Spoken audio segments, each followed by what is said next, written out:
wake up and let the weirdness begin. It's the KVJ Show to start your morning. Kevin is the host, and his skin pigment is whiter than Casper the Ghost. Virginia sounds like this. Nickname Vicious Beast, so don't get her pissed. Jason talks like a spaz, and he loves to talk about Bigfoot and stats. So get ready, here we go. You're listening to 97.9 with the KVJ Show. Yeah, what is going on? Welcome to the KVJ Show. It is Wednesday. I think that means it's a world record day. Yeah, World Record Wednesday. Yeah, I can tell you got your pizza hoodie on there.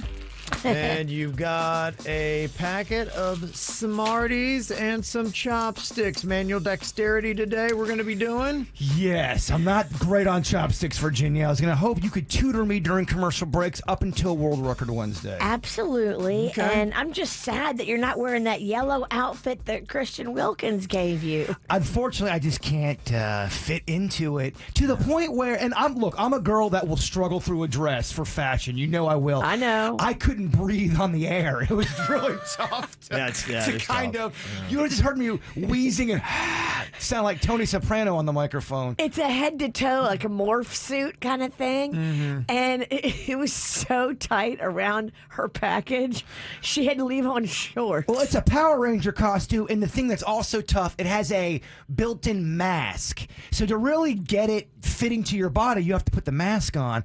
I couldn't talk. I couldn't breathe. I kept on blinking, and my eyeball was hitting against the fabric. Could you turn it into like maybe a belly shirt or something like that? I could do something with it for Yeah. sure. No, I mean, I'm very grateful that he got that for me. That was very kind of him. I just couldn't breathe. That would be hot. Yeah, just cut out the middle. Yeah, I could also gain to lose about 10 pounds in the fupa area. You know. I'm working on it, kid. I'm trying. Yeah. We all got a fupa, girl. Don't feel Yeah. bad. It's a struggle for all of us. Yes, girl. Yeah, don't sweat it. All right, well, big congratulations to a ton of winners yesterday.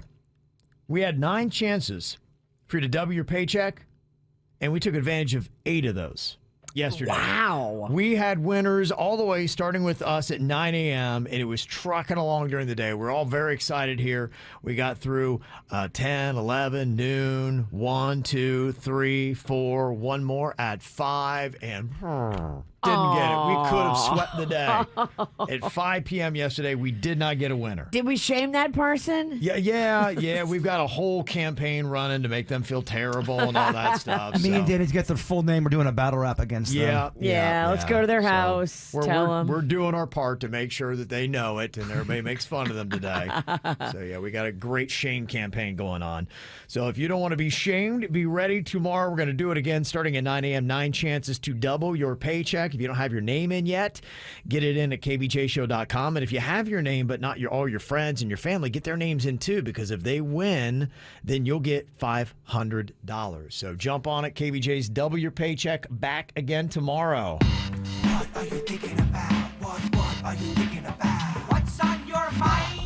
Are you thinking about? What are you thinking about? What you think about today, Jay Bird? I was talking to my sister who lives out in Oregon, and I was wondering how long this is going to take for this to start happening. And I'm kind of shocked you don't hear more about this. There was somebody that she sort of knows in the circle of her town. They got into a fight with somebody on Facebook. So they're jawing back and forth, just like we read on Facebook phishing. Yeah. And someone said a comment about their brother or their husband. I'm not sure all the details. Long story short, they got so mad they drove to the person's house and tried to fight them and got into this big thing where they was trying to beat them up. And it was this big drama and they didn't really even know each other. So they reading it on Facebook. I guess they were kind of passing friends, and they get into an argument, and they got so mad they drove to the person's house to want to fight them. Wow. And then I read there was a case that there's a guy up for murder. He drove to someone's house, killed 3 people because of a Facebook argument. Yeah. Oh my God. Yeah. What a movie premise that would be. People are losing their marbles. Yeah. I was wondering if anyone's had that situation happen to them where it's gotten to the point where they're fighting on social media and it turned physical in real life. That's just 2 stories that I heard about, but there's got to be more. Oh, totally. Sure. Yeah. Some of those Facebook phishings we read. Yeah. You don't think there was they threw some hands after? Yeah, no, you read them. You're like, that probably wasn't the end of that. Well, kind of makes you double think there for a second, going, maybe I shouldn't argue with this person on social media.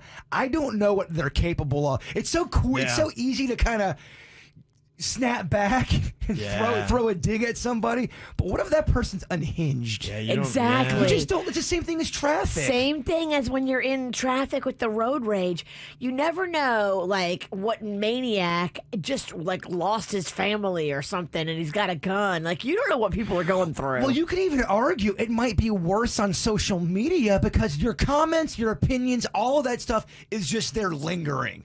It doesn't go away. You get into a fight with somebody in traffic, it's fleeting.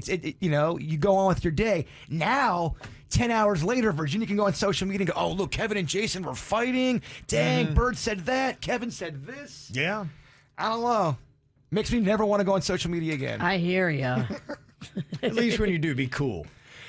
Yeah, I can be a little spitfire sometimes. Okay. I'm going to get murdered. Okay. It will happen. You got a tendency to pop off a bit, huh? I am. Half of me is Italian. And I am just my mother's child, Kev. You know, she I was feel like more than half of you is Italian. I agree with that. I think I got 75%. The Juicy Daddy's jeans did not even stand a chance when your mama's jeans came in. I don't know. I got a lot of my dad, too. Believe me, there's a lot of Randy P inside of me. That did not sound good. Yeah. You mean Pennington? Randy Pennington. Right, okay. My dad, Randy Yeah. Pennington. Okay, yeah. It's not the time to abbreviate, by the way, that statement. I agree. That's all I got. Yeah. Virginia, what's on your mind today? Well, I love reading you guys these little next door stories. And this one is also a PSA. So I saw this one yesterday. I'm in North Jupiter on the next door up there. And a guy named Rick posted to all of his neighbors that, look, there was a burglar on Saturday that had broke into a person's house posing as a water department employee.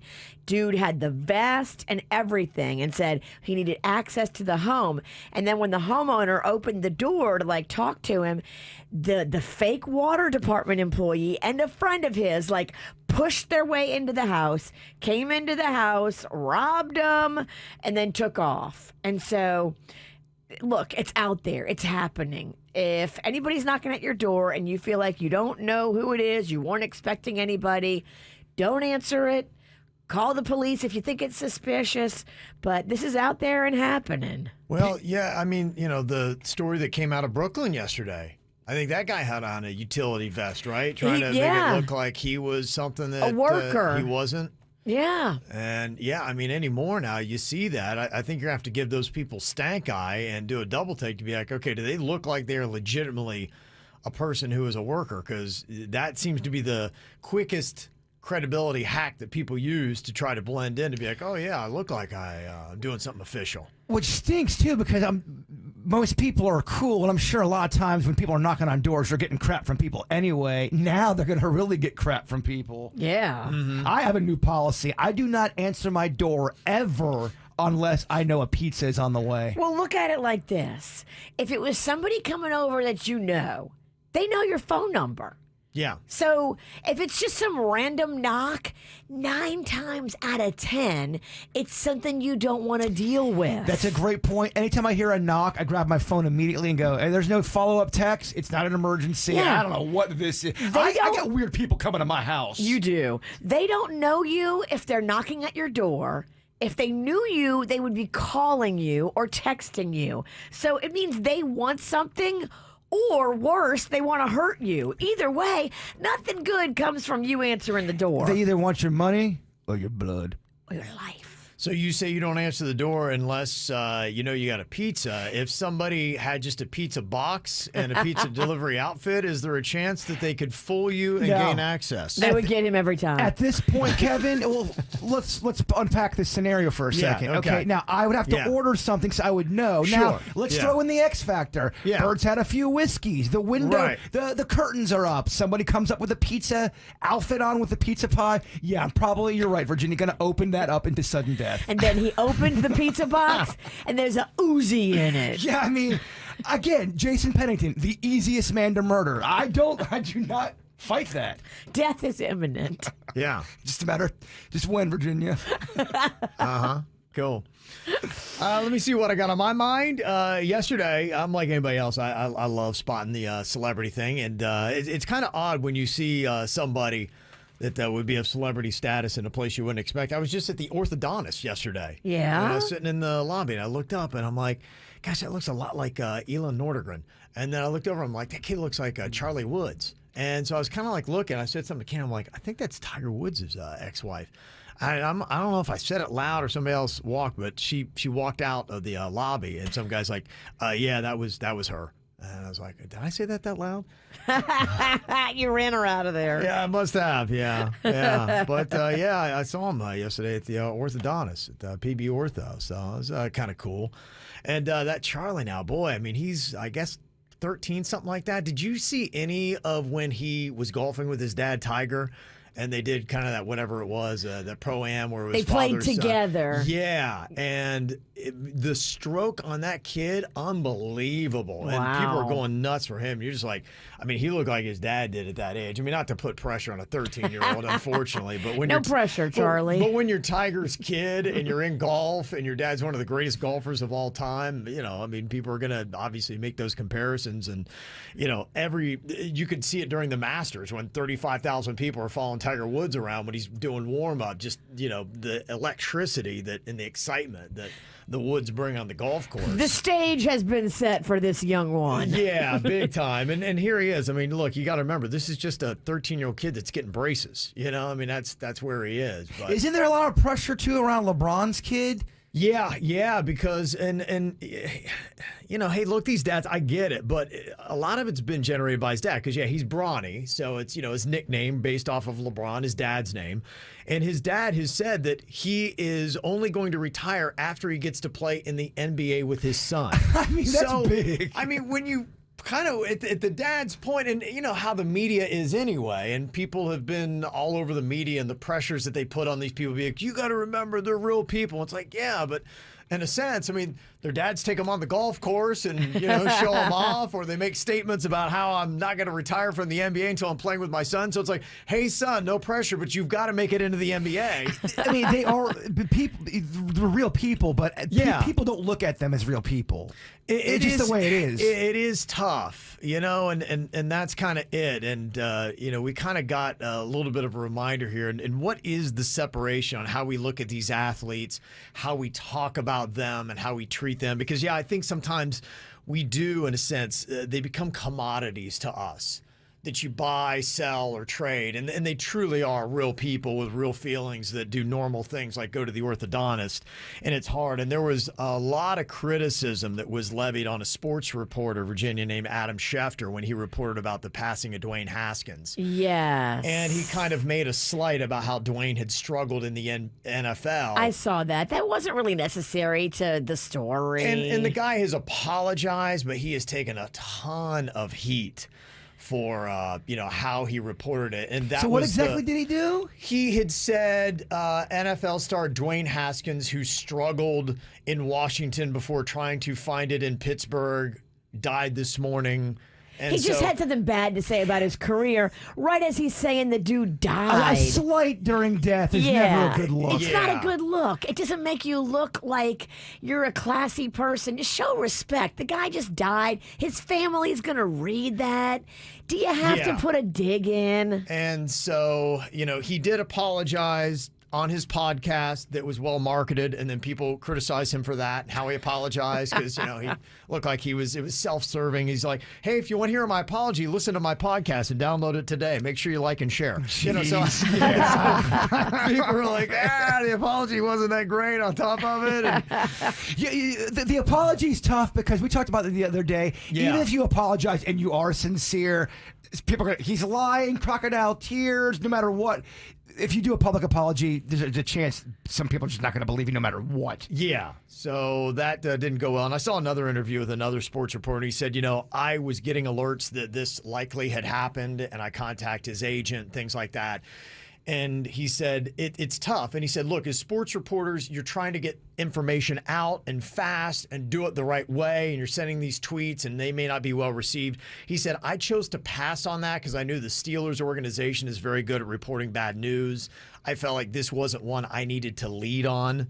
And so another sports reporter did, and he caught a lot of flack for it. So, that's kind of the world of sports reporting, is how to handle these things, remembering that they are people, and also trying to get you the story and the information that people feel they deserve. Well, the other thing, too, is it's family members that are not in the public eye. Right. They never wanted to be in the public eye. They are definitely real people that struggle. You have a loved one, that's passed away, and then you have to read crap about that. You're human. It's gonna affect you big time. Absolutely. It is tough. You're right. So it's not even just the celebrities, but it's their family as well. And so, hey, us being in the media and being reporters, you often have that thing where it's like, hey, there is news and there is a story here and there's interest about it and it should be fair, but you try to do it with the right approach. And so in the Dwayne Haskins story, it happened right here in South Florida, and there is some interest and there is some new details on that. Maybe we can handle a little bit later sensitively in the dirt. But new details. Yeah, there's some stuff because people are just like, why was he walking across 595 when it was still dark out? What happened? Yeah, so there's a couple more details that are come out about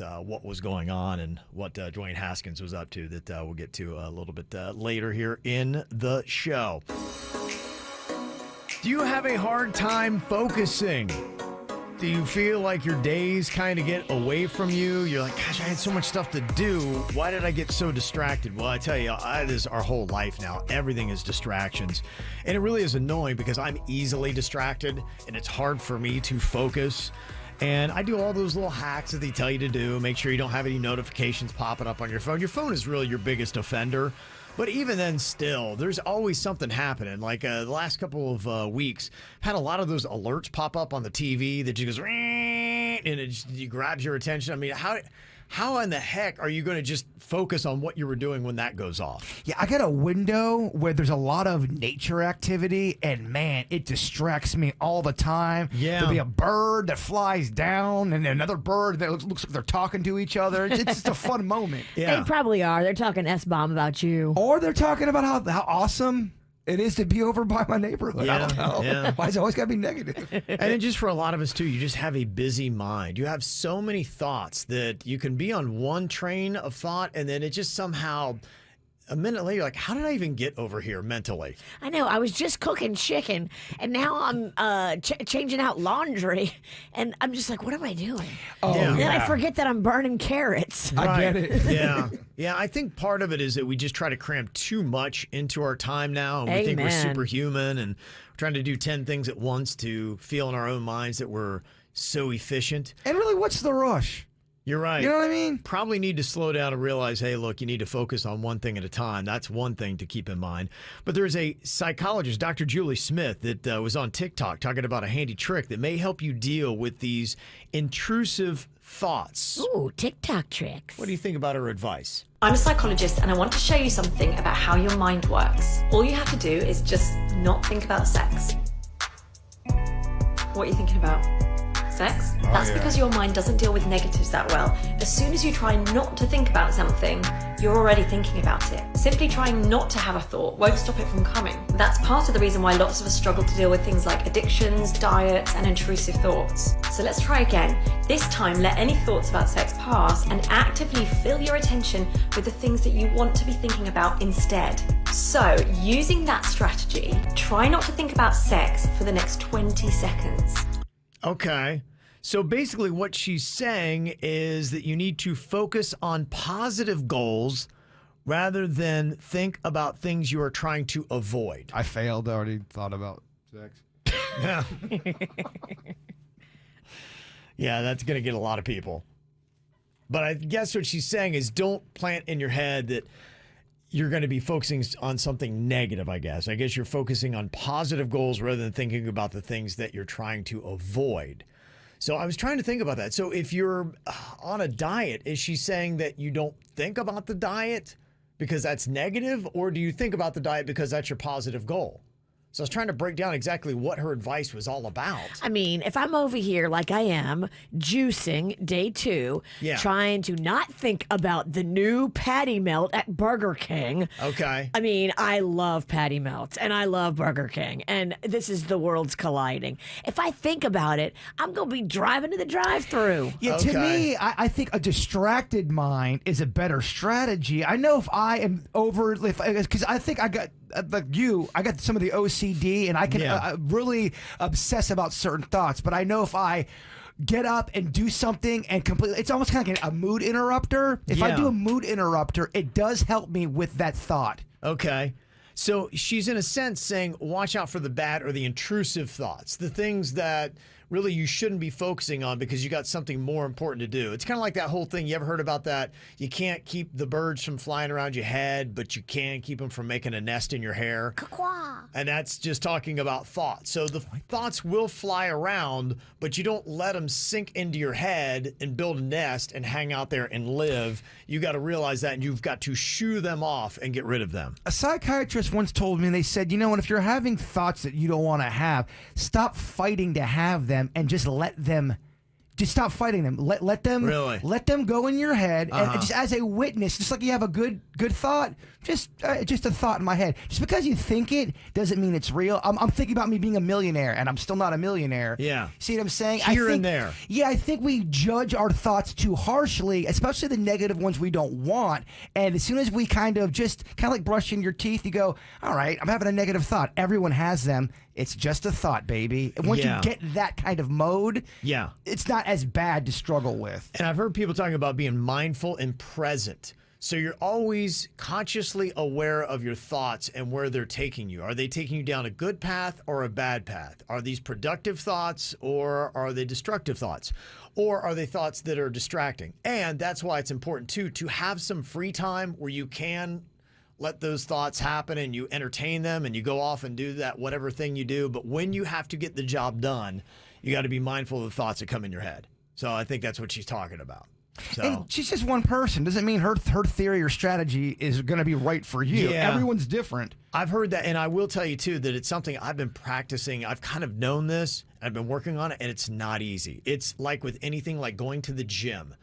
If you're doing it every day and always trying to be present in your mind and being mindful, you have to always have that awareness because, like going to the gym, when you stop, you immediately each day start getting worse and worse until a year later you're like, gosh, what happened to my body? Well, Kevin's right. You have to be mindful of your mindfulness. Yeah, you do. Exactly. It's really kind of exhausting, honestly. Well, it is. It's tiring. People don't, it's so crazy. The mind literally is the most important part of all of our being. Nothing happens without a thought. And it's one of the things we rarely ever take care of. True. The mind is what gets it all going, How baby. much time do we talk about working out and all the things that you see on social media and conversations about diet and exercise, but how often do we talk about mental exercise and things to do to make sure that you're mentally sharp and that you're in a good mental health space? Have good teeth. You got to floss every day. You got to take care of your teeth. You got to take care of your mind. Bam. But we don't. Bam. That's it, Bird. I think that's basically the moral of it. It's something you got to be aware of every single day. Imagine Dragons. That's our latest enemy. Bird and I were talking about them as that song was playing, and I really hear them working hard to sound different with each song that they're putting out. They're trying to have a variety. They don't want to be one of those bands that is typecast. But the odd thing, it seems like the harder they try, the more they still sound the same. They might get... I don't know. That sounds sort of like a Fall Out Boy song. You ever hear, thanks for the memories? It sounds like a slower version of that. Yeah, you're right. It is. In 6 months, Virginia's going to have a Dirt of the Day story. Imagine Dragons getting sued by Fall Out Boy. Yeah, when they snag that. And somehow Ed Sheeran will be involved, too. And the fake Fall Out Boy guy that we met at Sunfest, he'll be involved, too. I hope. I'd love to interview that guy again. That guy had free drinks all day. Good for him. Catfished us. Let me see a quick follow-up thought to being mindful in the moment. Somebody texted in and said, yeah, studies show the average person has 60,000 thoughts a day, and most of them are regurgitated from the day before. such a waste of time. Staying in the moment right now is the key, and it is not easy. So It's not. Again, mindfulness is something that you have to work on nonstop, and it is tiring. Well, they always say that's when you reach full enlightenment. The person that's able to stay in the now, on the reg, Yeah. they reach nirvana, so to speak, Okay. here on Earth. Yeah. Because when you are in the moment, you really you're not worried about the past. You're not worried about the future. You're just there. It's very rare that we do that as humans. Well, we just always think about physically lazy people, but you got to think about mentally lazy too. And you've always got to be working your mind. And it is tiring. I mean, just the day. That's why they say a lot of the calories we burn, your mind is burning that up. Because it is. It's doing work. Even though you're just sitting there, by thinking and thinking the right things, it will take energy and burn calories. I need to think more. I need to think less. Oh, I'm working overtime. Why is my ass still so big then? Because I am constantly worrying. I should have the tiniest Kate Moss butt. Good reference. All the kids are like, Kate Moss. Was it 98? Yeah. Okay, who on the KVJ show is most likely to have a career in entertainment after the KVJ show? I guess basically keep it going. Does OnlyFans count? Sure, I guess. You're an All right. entertainer, right? Yep. Okay, that's Virginia That's then. my retirement plan. You ain't Yeah. got the nards for Yeah. it. You ain't got the right temperament for the trade, Virginia. If things get desperate, you will see a woman work. Okay.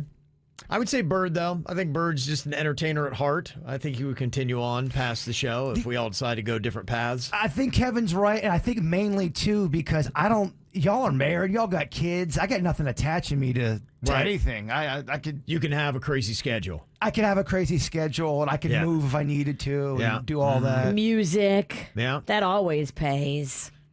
Who on the KVJ show is most likely to go into politics after their radio career? Kevin. Yeah. I think it's gonna happen too. We're gonna get a call or an email one day, guys. We have 6 months left of the show. I'm running for governor. Governor, Going big. I'm going big. Right out of the chute. He's not going to start local. Nope, he's going straight to the top. Guys, I like to lose big. If I learned anything from the KVJ show, I like to lose big. Lose often and Yes. lose large. Right. Take that first big opportunity and blow it. I want a lot of people to know about my public failings. Who on the KVJ show is most likely to thrive as a member of a drug cartel? Jeez. Denny's. Think so? Right temperament for Yeah. the trade. I think he knows. He's the right guy. You think he would just fly under the radar and he'd be a likable guy and maybe he could bob and weave around all these? Because there seems like there's very angry, vengeful, and unscrupulous people in cartels. But that's the cartels of gone years.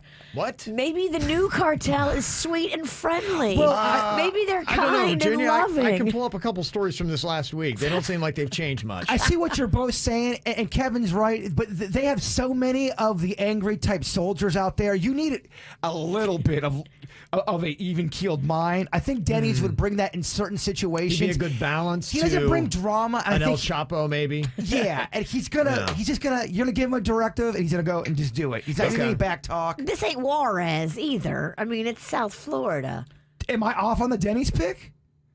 No, I could see that. I think he'd be really the one that would go and entertain it. I am fascinated by cocaine shows, but I don't think I watch them because I'm like the anxiety I get watching. There's no way I could live a life like that. They'll- I would not do it. They'll like Virginia in the beginning, and then Just like all the guys I date. about week 3. I don't know. I mean, Virginia might be the pick. I could see her being a Griselda Blanco. Like she would just, she's got the blades. She would take people out and carve them up herself. She would go after too many of the big dogs too soon, too quick. She reminds me of Can Joe. you imagine the drug war she would have? Yeah, she's like Joe Pesci in Goodfellas. So bloody. It's not that she doesn't have the talent to be there. Yeah. It's just you're gonna get her on the wrong day, maybe 9 tequilas deep. Hothead. Hothead Tommy, they called him. Yeah, you'd be hothead Virginia. See, I could see Denny's thriving as a member of a cartel, but I could see Virginia thriving as the runner of a cartel. All right. Yeah. Well, maybe Denny's can work under me. Let's do this, Denny's. Okay. I don't know, man. I want you to be in the cartel, Virginia. I really do. And you know the saying, Virginia, right? Don't get high on your own supply. That's going to be a problem. I Okay, I gave her 3 weeks. Make it a week. feel like a monkey selling bananas. Who on the KVJ show could most likely pull off a bank robbery? Who could do it? I have the attention to detail. That gives me a lead in because when I see great things like Ocean's 11, You would prep, too. I would prep like crazy. It's the attention to detail with the successful robberies that seem to work. That favors me. But then again, I'm such a wuss. I can't do anything daring in life. It's brains and balls worked in together. You got to have both. Right. And I think you could do it if you did it in a way where it wasn't violent. You're not going in there. Right. But if you did it in a way that was smart Ocean's 11 style, that's hard to do. It is. It is. But I think I put in the time. So, I mean, on that, maybe it might be me. Denny's, too. He knows a good bit about electronics in his way around. It's between you and Denny's. Mm-hmm. And I think I edge it out to Denny's because I don't know, man. You're gonna be more organized, like you're saying. Yeah. Denny's, You're gonna figure it out like on a different level. Like we buy the land next to the bank and we pretend like we're building something, and Kevin figures out how to tunnel right into the underground to the safe, and then that's how we get all the money because he plans it so perfectly. And I don't mean this as a slight to you or Denny's. It's actually a compliment to Denny's, sort of. I think he's just got more of a criminal mind than you. Yeah. I Yeah. think you could be right. Yeah. Okay. All right. You both could, but you guys are tops. You're soft. And who on the KVJ show is most likely to give you comforting words on your deathbed? I think it's going to be Jay Bird. It's gonna be me. Yeah. Yeah, definitely. I know who. I definitely know who it's not. Let go. You know, Kevin, you got a pimple. You can go. Imagine about to die. Like, You look bloated right before we you're about gotta to do die. something. You're going to look terrible in your casket. Oh man, we gotta take your body, throw it in the bushes. Here, let me help. You can go now. Yeah. Oh, she'll be drunk, but she's gonna try to be sweet. It's not gonna work. Hey, you know, happy hour's over in an hour. Could you speed this thing up? Rigor mortis gonna finally make your penis look big. Are you dead yet? Can we make a deal right now? Yeah. And just make sure my last words are not heard. I just don't want it to be Virginia. I just don't want it. I don't want her to be speaking to me last. I want her. Go to the light. She's got to go first, and you got to get her out. Go to the light, She Jay can be Bird. there, but she cannot be the last voice I hear Yeah. when I leave this rock. We'll let Denny's get the last moment. Yeah. Denny's has got you last. Don't worry.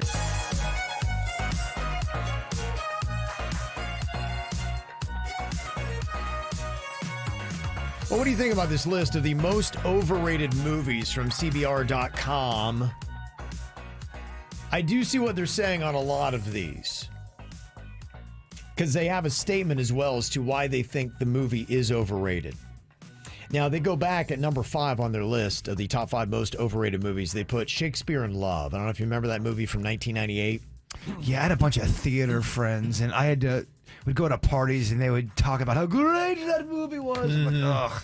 13 Oscar nominations, 7 wins. It got Best Picture. It beat Saving Private Ryan. And now many people are saying, okay, as time has passed now, 20 plus years, 25, is Shakespeare in Love better than Saving Private Ryan? What do we talk about more? I'd rather watch Dude, Where's My Car? Okay. That's a rough one too, man. Saving Private Ryan's a better movie, in my opinion. Mm-hmm. But what the heck do I know? Now, they say that Shakespeare in Love has gone down as one of the most controversial Best Picture wins in the 92-year history of the Academy Awards. And this is why a lot of people are skeptical about the awards and the people that win it. Do you know whose movie Shakespeare in Love was? Harvey Weinstein. Harvey Weinstein. Yep. And he had a massive campaign and was leaning on people to say they'd better win Best Picture. This had better happen. I'm going to pull favors. I'm going to this. I'm going to that. I'm going to whatever. You can muscle your way into stuff. Yeah. Was that that guy's MO? I'm kidding. And so now when you look back on it, a lot of times when you look at these movies like a Shakespeare in Love, you're like, that beat Saving Private Ryan? Really? 13 Oscar nominations, 7 wins? Why was that? Weinstein. Harvey Weinstein. Crazy. And so, yeah, that they make a great case for that being one of the most overrated movies of all time. I never knew if this was true or not, but Marissa Tomei, she won her for My Cousin Vinny. Yeah. Mm-hmm. I always read that the guy who was announcing it read it wrong, and she was not supposed to win. Oh, really? It was supposed to go to somebody else, and he was older and confused when he read it, and they said, you know what, we can't stop it. Let her take the award. I don't know how true that is. But hasn't that happened? Didn't somebody whiff and read a wrong name or something? And they Yeah, I corrected think it? they come back and correct it. But they said he did not. They didn't correct that one. That was one that got through, and there's controversy around it. Dang, okay. I'm just reporting what I hear on the street. Number 4 on their list of the most overrated movies, they've got The Blind Side from 2009. Now, here's how That's they a explain. good movie, though. I love that movie. I know it's not entirely true, and they Right. took some liberties with the real story, but that's a great movie. Yeah, and they said, look, that's really kind of the problem is they made it look like it was the Tuohys, the family that adopted Michael Owers, one that really saved him. But he actually was a great athlete. He was a great football player. And, you know, this whole thing about them saving him and directing him and them getting credit for his success really is the reason why they think it's an overrated film. So they don't like how it was done. To me, I don't think that should matter. I think you just say, look, this is just a movie, and maybe you completely, because you never know. When they always say this is based on a true story, Oh, that's one of those, you know, The Blind Side is based on a true story. And yeah, you know. Well, just like that Inventing Anna that Shonda Rhimes just did. It's so huge on Netflix.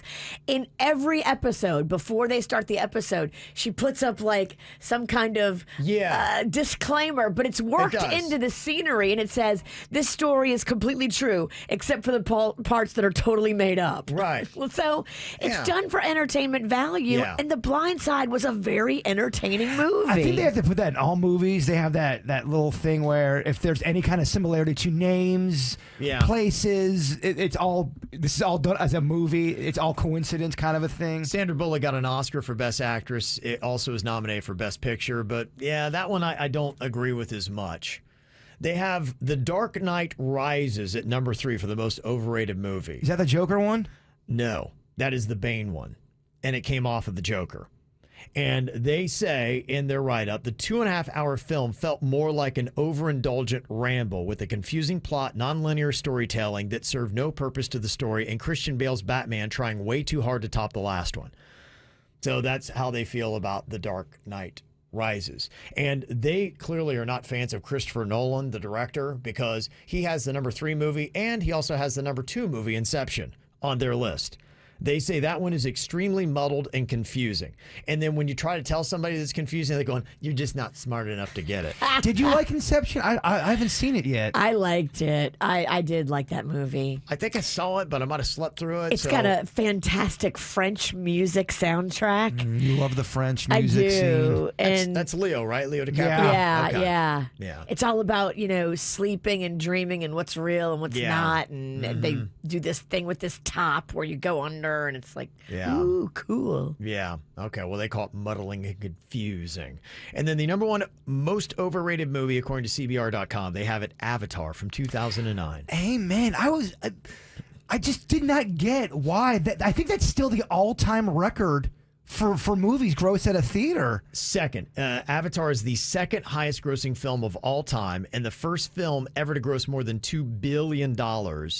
Avatar was nominated for Best Picture when it all had going for it was its visuals. They say the plot is bafflingly unoriginal and nearly identical to other films like Dances with Wolves and Pocahontas. I didn't get the love for that. And people went crazy for it. And that's what they're saying. A lot of it had to do with the effects that they had at the time. And, it was also the Titanic director. And so, it came in with like, oh, well, it's got to be a great movie because he did Titanic. Did you like Avatar? No, I didn't think it was anything special. Like it. I saw the one time and I have no desire to watch it again. In fact, they talk about the new ones coming out. I have no desire to watch those. I never saw it. For me, the only interesting little blue creature is the Smurf. Yeah, and aren't they doing an Avatar land at one of the Orlando theme parks? I think they got something coming up. It just seems like, are we celebrating this a lot more than it should be? Amen. Yeah. And to the witch's point, I love the Smurfs as well. I just bought some 1980s Smurfs. Avatar, you just a new fancy Smurf, so sit down. It's the KVJ Dirt of the Day. It's the KVJ Dirt of the Day. Virginia, take it away, because we need that Dirt of the Day. Well, we are hearing at least some more details about what happened on that expressway when Dwayne Haskins from the Steelers got hit by a dump truck and passed away. Now, it was the early morning hours, and a lot of people, us included, were speculating, okay, had he still been up from the night before, or had he woke up early and gone to the airport, as I heard some people report, because that does make a big difference as to maybe your state of mind and what was going on. Oh, sure, yeah. According to sources, he was traveling in a car, and the car was still at the scene with a drunk woman in the passenger seat. So she was passed out and she was intoxicated. And apparently at some point in their travels, we don't know if the car ran out of gas or if there was some sort of incident that happened between the two of them. He got out of the car, walked into traffic with his arms raised, and that's when people started calling 911 and saying, hey, there's a guy on the roadway with his hands in the air, and he's going to get hit by a car. And that's exactly what happened. He got hit by a dump truck, and so we don't know if it was on purpose. We don't know if the car was disabled. We don't know if he was intoxicated. They do say that they know that she was intoxicated. Okay. So his last Instagram post was kind of haunting. I don't know, if they were fighting. He wrote, "It is what it is," / "We'll keep you at peace." And that was the last thing he wrote on Instagram. Yeah, I mean, nobody really knows what was going on. He was here doing workouts with some of his Steelers teammates. I think they were doing some workouts in Boca at FAU. And they were here with Mitch Trubisky, who has a house in West Boca. So I don't know if he was staying with Mitch. It looked like he was staying at a hotel because Najee Harris, the running back for the Steelers, came up in one of the Instagram videos that Dwayne Haskins had posted, and he was wearing Burberry, and they were, kind of joking about that. Then there's a post about it looked like tequila was being poured out. There were some girls that were dancing on each other. Dwayne Haskins, too, I believe, has had, he's relatively newly married, but he's had some issues with his wife. I think there's a story where she knocked his tooth out or something like that. So I don't know where he was with that in his marriage. And we don't know if that's her in the car or somebody else. I don't know. The girls in the videos didn't look like his wife, so I don't know what was going on. And, everybody's just trying to piece it all together. And it ultimately comes down to he was a beloved dude, and it is a tragedy, but people are trying to, figure out what the details are, because it is mysterious and confusing that he would choose before daybreak, 25 minutes before it's still dark out, trying to walk across 595. Anybody that knows our highways knows that that's a very risky proposition to do. So absolutely. What state of mind were you in, and why would you make that choice? So people still trying to get that. On a positive side of the life of Dwayne Haskins, they had a candlelight vigil for him last night outside of the Horseshoe in Columbus. And there were a lot of people that showed up, and they, really were mourning him, and just talked a lot about he always had a great smile on his face, and he was a loving, lovable guy, and he really did a lot for the high state football program. And so he is going to be missed by a lot of people as they continue to investigate exactly what was going on and why he wound up in that situation in the first place. On a happier note, J-Lo yesterday was talking details about the Ben Affleck proposal. Kevin, you just won't believe how Ben did this. Oh my gosh. Pour me a mimosa so I can drink this one in. Total surprise, Kevin. Do you want to hear J-Lo tell it, Kevin? Because it's very romantic. Oh, it is. You have J-Lo say, or you could have the Sweet Sounds of Virginia just talk about it. Let's hear J-Lo. It was totally unexpected. My love came in, Ben came in, and he got down on one knee, and he said some things that I'll never forget. Then he pulled out a ring, and he said, "Will you marry me?" And it was the most perfect moment. Feeling so lucky. It's not often you get a second chance at true love. We feel very lucky. I love you. I love you too. Yay! Going to the chapel, and we're gonna get married. Okay, all right. They did the loving whisper. No! I love you. I love you. Oh my gosh, my love is so much I can barely talk. Oh man. And I am a cheese weenie. I love cheesy stuff, but even that was meh. Did you see the ring? Let me guess. It's big, Virginia. It's big. It's real big, but it's got a green stone in it. And I guess it's like a green diamond or something. I don't know. I had a friend growing up that he was in love with his girlfriend. They would do the love whisper with each other. Oh, man. But they do it in front of people. Like, y'all gotta. I love you. I can't breathe without you. I'm in so much love, I can't breathe. You are my reason for living. Oh, don't worry, honey. That'll fade. It's all puppies and rainbows and what is this? sweet neck kisses right now. But What wait is- till you're about, 5 years in and he's still smoking and gambling. It's going to be a lot less cute. Was this month 3 of the reunion? Yes. Yeah. And that's what's going on in your dirt. All right, some birthdays today. Happy first birthday to my little bambino, Carson. That is from your mom, Lori. Also, we have got a shout out to Bella. Listens every morning on her way to school. She is turning the big 13. Bella! On April 13th. That's the golden birthday, right? Woohoo, yeah. Bella, Bella, Bella. We want to wish her a happy birthday and hope she enjoys her first day as an official teenager. Crying. We love you, Bella, Mom, Bristol, and Reagan. That's big. 13? Yep, there's a photo on KVJ TV of the teen. Happy 11th birthday to Hayden. So proud of the young man you're becoming from Mom, Dad, and Ava. Anissa, happy birthday from Brea, Adeline, Blake, and Brittany. And don't forget the dogs Luna, Miley, Gunner, and Dagger. Love you, Mom. Dagger. Gunner and Dagger. Yeah. Dogs that kill. Right. Tough dog names there. Yeah. Okay. Don't mess. Got a birthday, want a shout out on the KVJ Show, let us know. Mail at kvjshow.com, mail at kvjshow.com. We were talking a second ago about the overrated movies, and somebody said, hey, number 1, Avatar. I just want to say Avatar is so good. It tells the tale of what happened when the white people came to kill all the Native Americans. So they're defending it, even though their criticism was that, yeah, we've seen that before with Pocahontas and Dances with Wolves. Somebody said it is great. A little lengthy for me. And a footnote, somebody said, yeah, that Pandora featuring Avatar is at Disney's Animal Kingdom. It's been there for 5 years. Guess who hasn't been there for 5 years? There you go. Dang. Yeah, so. 5 years, huh? It's been a while. Yeah, you know what? And I'm okay with that. Is it fun? Do people love it? Or is it like you're saying? Some people love it. Kevin doesn't. Yeah. I think I'm on deck to have to go. Rocco's birthday is in July, and he's like, I want to go to Disney. And I was like, okay. It's fun when you got kids that age. I haven't had a kid that age for 5 years. Let me call Uncle Jay Bird and see if he'll take you. It's the happiest place on earth, unless you're Virginia. Unless you're picking up the tab. Oh, yeah, it's great to go if you're Rocco. Not so great to go if you're me. World Record Wednesday, gotta give your best. World Record Wednesday, we're chasing greatness today.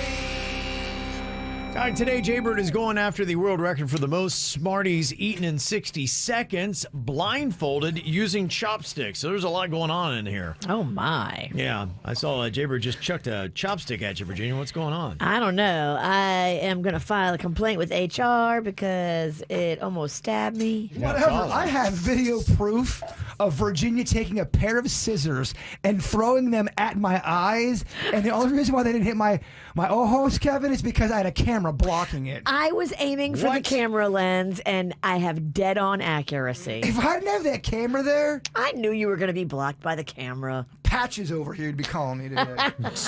You love a pirate patch. I do love a pirate patch. So your record you're going for is 20 Smarties eaten in 60 seconds while blindfolded. Oh, my. Using chopsticks. Yep. Oh, my. That's it. Let me see how, because Denny's is giving me tutorials on how he does it. Let me see what the witch does. Okay, so the bottom chopstick I use as a base, and I kind of hold it like a pencil, but instead I use my middle finger or my pointer finger. I do it like this. Okay, different technique than a sweet Denny's. Whoa. That's the Raging Cajun style. Yeah, I don't know if it's right or not, but It's weird because I was working. you're going to have to, I mean, You're gonna have to do like this. I was practicing last night, and it's odd. I'll get into modes where I feel like, all right, I'm kind of, this chopstick feels natural, and then all of a sudden, it's like I have 4 left hands. Yeah, I tell you, if you're like us and you don't use them all the time, my hands will cramp up sometimes. Like as I'm getting through my food, after a while, I'm like, oh man, my hand, crazy. Yeah, I can see that. Yeah. I get that too if I play Pac-Man too long. It cramps my hands out. And you don't even have hamburger hands, Kevin. I know. Imagine how difficult this feat's gonna be. Okay, all right. I'm seeing Bert over there using them. I mean, if that's how I've been doing it, and this technique works for me, and then all of a sudden, as soon as I lose it, it's the reset, Virginia. Shouldn't you put more Smarties on the plate? Well, we only need 20. I know, but I mean, if you have more on the plate, you have more of an opportunity for success. We talked about that. We thought that was kind of, I don't know, not cheating, but it takes away a little bit. No? If you don't think so, I'll put more Smarties on Well, how there. many did the guy that did it have 20. on the plate? He- Only 20? Yeah, I can't answer that question. I wasn't there. That fell apart. I just think the more Smarties you have in front of you when you're blindfolded, the better shot of, even the blind squirrel gets a nut every once in a while. Okay. I'm putting more Smarties on there. Okay. All right. Virginia, all of a sudden, wants you like your coach or something. I don't know. I just got to. Oh, sorry for wishing success on you. Yeah. No, I can hear it. Okay. I can hear it in your voice. Well, typically what we do is we do half for KVJ Respectable. So if you did 20 Smarties in 60 seconds, this would be 10. Virginia, how you feeling about him eating 10 Smarties in 60 seconds? Blindfolded. Blindfolded. That's the problem. I think if you had no blindfold, you would struggle to eat 10. There's that Braveheart speech. I'm just being honest. I'm guessing you're going under 10 then? Yes, sir. Okay. Under 10, all right. Yeah, I think the blindfold is going to be the problem. I am going to go there as well. Suits, you over under? Okay, we got 3 unders here. Denny's, how about you? I say he gets 30. That's my boy. He's going to get Oh, 30. man, this is so hard. Are you high, Denny? Always. Residge. Okay, 60 seconds on the clock here. World Record Wednesday. Most Smarties eaten in 60 seconds blindfolded using chopsticks. All right, Jaybird, your time begins now. Okay, he's blindfolded and he's trying to find the Smartie. The Smartie's flipping around as he's got it. He's got one Smartie. It's locked in and it's in his he mouth ate and it. it is good. There is one down the hatch. Okay, he's got another Smartie. He just dropped the Smartie. Okay, he's now picked it up sideways. He's got two in his mouth and down the hatch. He's got 40 seconds left. He's got his third Smartie in the chopsticks. Oh my gosh, he's at 3 right now. He still has 34 seconds left here. He's fumbling around a bit now on the plate. He's stabbing at the Smarties, trying to find one. He's hit kind of a tough log here, but he's got another Smartie up and in at 24 seconds left on the clock. Bird is still going for another Smartie. He's got one in his grasp, and it is in his mouth. He's at 15 seconds left with 5 on the board, 6 in the mouth, 10 seconds on the clock. He's stabbing around trying to find one. He is now at 5 seconds. 4, 3, 2, 1. Another Smartie is in, and he's going through the motions like he was at the end there, and he wasn't actually doing it. Did you eat a ghost Smartie there at the I end? can't even tell. Yeah, he was just trying to act like he's putting them in his mouth. We don't get to count those. Do we have 6, or is there more than that? I got 6. I think yes. Yeah. Okay. 6. Got 6. Okay, so we did under. World record safe at 20. Okay, tough challenge, though. I feel like I could do better. Okay. You started really good. Yeah, you did. Yeah, you had a Kevin- little pocket there. Kevin's start cramping up. It's Kevin's fault. No, it's not Kevin's fault. Yeah. But yeah, like I was saying, though, right? You do. Your hands start to cramp. It's crazy when you don't do that all the time. Do your hands cramp when you use chopsticks? So I use chopsticks for a few things at home, so You do? I'm pretty used to them. Yeah. Anytime Other I eat, than eating? if I He eat feeds ramen the noodles, cat. Like catching flies? but if I eat noodles or anything, I always use chopsticks for it. If I eat sushi, which is probably twice a week, I always use chopsticks. Okay. So I'm a big chopstick user. Well, you're a legit part Asian dude, so I you get the gotta cravings. keep true to your roots. So your hands in condition then. You've got a well-conditioned hand, so you probably have a crazy kung fu grip then, right? I got a decent grip. I don't He's- brag often. He's a great sparring partner for karate. Your mom would be so proud. Yes. I've been using them since I was a kid. How are you opening a bag of Smarties? I feel like I'm good. I don't know. I think they super glued that bag. What's the combination? We glue all bags before we hand them to Jaybird. Gosh. Yeah, that's tricky. Smarties not that awesome of a candy either. Overrated. Yeah.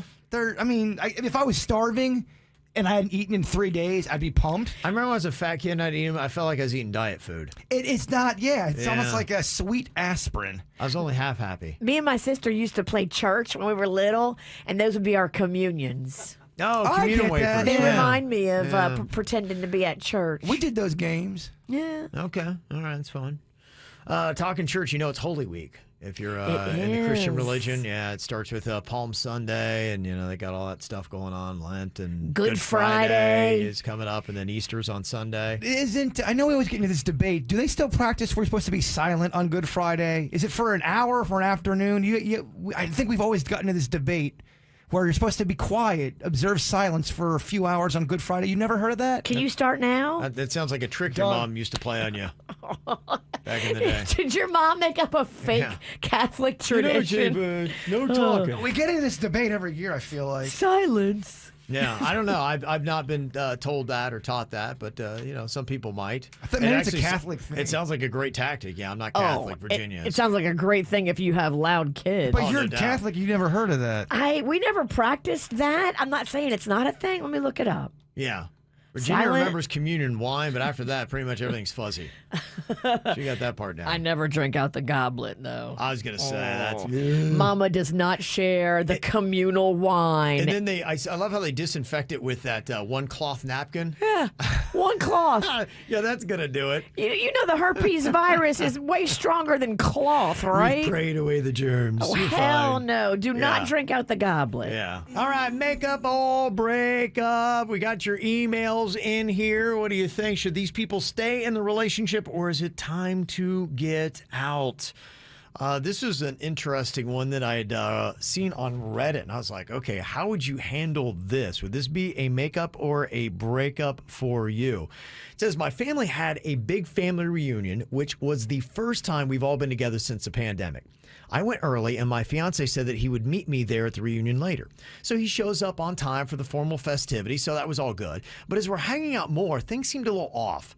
My fiance was charming and fine, but he was saying a few things that didn't make sense to me. I then noticed that he didn't want to hold my hand and acted weird when I touched him. It didn't take long for me to figure out what was up. You see, my fiance has an identical twin, and I've heard them joke about how they have always had a system where they'll stand in for the other when there is something they don't want to attend. They claim that they have never been busted once. Well, I told my fiance's twin that I didn't feel well and that I was going to go home. And so I just kind of left, and he's like, okay, acted all weird, and then I guess he left too. But when I got home, my real fiance, amazingly, is there playing a video game like he beat me home. He acted like he just got there right ahead of me and asked how I was feeling.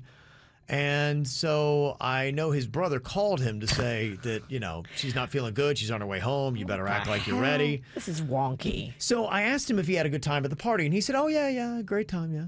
So then I started asking him about the cousin of mine that he spent 20 minutes talking to. I said, yeah, what was his name?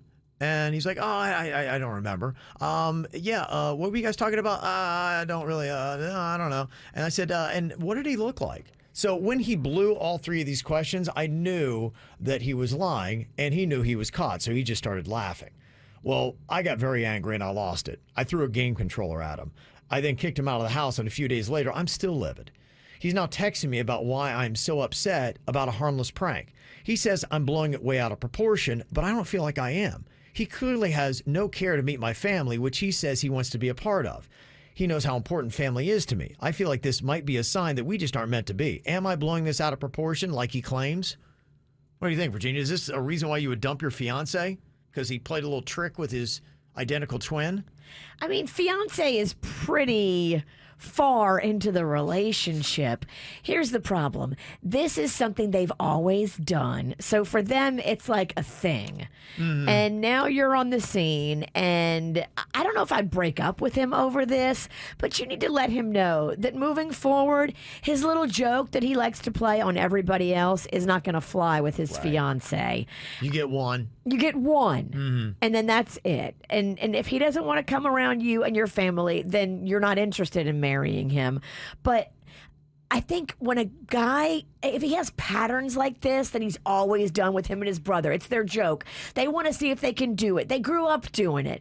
You got to understand where they're coming from, too. And for him, it's a game with his brother. Mm-hmm. Okay. Bird? What the hell do I know? My personal life's a mess.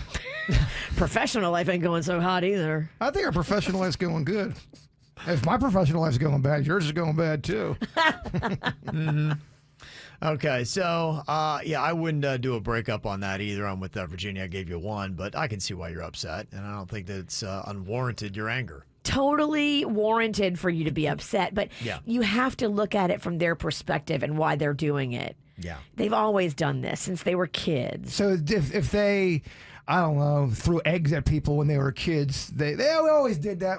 This is where kids, we've been throwing eggs at people just because they've been doing that since the kids. Should they be doing it? That's the question. Well, throwing eggs at people would hurt them. This didn't really cause any physical pain to anybody, but he needs to know he can't do this again. Okay. All right, what about this email here for a makeup or breakup? It says, she might kill me in bed. Okay. A little basic instinct kind of a thing. It says, I am dating the hottest woman I have ever been with. Not only is she smoking hot, but she's also amazing in bed. The last 2 months feel like I'm in some sort of movie, but then last night, things took a Hollywood twist. In the middle of making love, she stops, walks over to her gym bag, pulls out a gun, and brings it over and tells me to point it at her head while we make love. She's like, don't worry, it's not loaded, and the chamber is empty, and the safety's on. She said it was harmless, but still hot for her. Well, I freaked out and I refused. It ruined the mood and the whole night.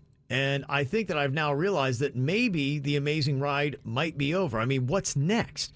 Is it time to bail, or should I just dismiss this and keep it going? Okay, this is one of those things where y'all got to be on the same page when it comes to. She thinks it's hot. You're very frightened and turned off by it. Y'all may not be on the same page with stuff. No, this girl's going to kill you one day. I don't. I would not be. You think into it's that. time to get out, Virginia? Yes. It would call. This would be one of those things where I would definitely sit down with my best friends and go, guys, what the hell is going on here? It was fun while it lasted, but, you know, this hooker's crazy. Now, there's some people out there that would be into that. Your crazy has to match someone's crazy, but you guys have to match crazy, and there's no way that's going to match up with most people. Most people are going to feel good about that. Yeah. They're just not. Okay. But you will get somebody go, oh, yeah, I'd be into that. It's hot. You would, but you got to be that way. You got to match that crazy. Right. Yeah, I don't know. Vanilla Kev. I'd probably get, yeah. You would have peed yourself. Yeah, I'd probably more than that, Virginia. Yeah, she would have broken up with me. She's like, did you soil yourself? I can't be with a man like that. You're no man at all. Yeah. All Are right. you crying? Yeah. All those tears. There's no crying in lovemaking. You're crying. She wouldn't have to break up with you. You would run out of the house. It would have been so unattractive. Tears would be flowing. I'd be covered in my own poo. It's just, what a disaster. Yeah. Wouldn't even gotten that far. I don't think she's trying to kill you. I think this is her little kink. She's into that stuff. I don't think there's anything about murder going on. I just don't think you're into what she's into. Yeah, but 2 months in, she's pulling out guns. This girl is nuts. Well, do you wait, to a year to let somebody know that's what you're into? Yeah, at least. No way. I don't know, man. You can't pull out a gun. You can't pull out a gun in the first trimester. I don't think you should pull out a gun. But you'll get some email. Oh, no, man, it's hot. All right, well, if you are on the edge of a breakup and trying to decide if it's the right thing or not, just send us your email, mail@kvjshow.com for makeup or breakup. It's the KVJ Dirt of the Day. It's the KVJ Dirt of the Day. Virginia, take it away, because you know we need that Dirt of the Day. Well, we'll get the sad stuff out of the way first. I'm sure you guys saw Gilbert Gottfried died after a battle with a form of muscular dystrophy that he's been battling for a while. Sadly passed away at the age of 67. And he was supposed to be here, Yeah, too. Palm Beach Kennel Club on May 13th. Oh, So, man. yeah, they That's are weird. offering refunds if you already bought your tickets at Eventbrite. So, but yeah, I saw that. I'm like, oh man, I have to go out and see Gilbert. I always loved him. He's just naturally a funny dude.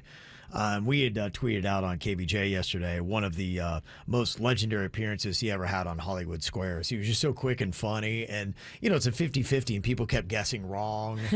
And it was just a really great thing. If you follow us on Twitter, you can go and see that. But a little tribute for Gilbert. Hi! die, you schmucks! No, 1,000 times, no! Boy, Jafar's gonna be happy to see you. I did no preparation. I just went in and had fun with it. When she heard that Phileas Fogg had done it in 80 days, journalist Nellie Bly beat him by doing it in 72 days. What did she do? Get through to the cable company.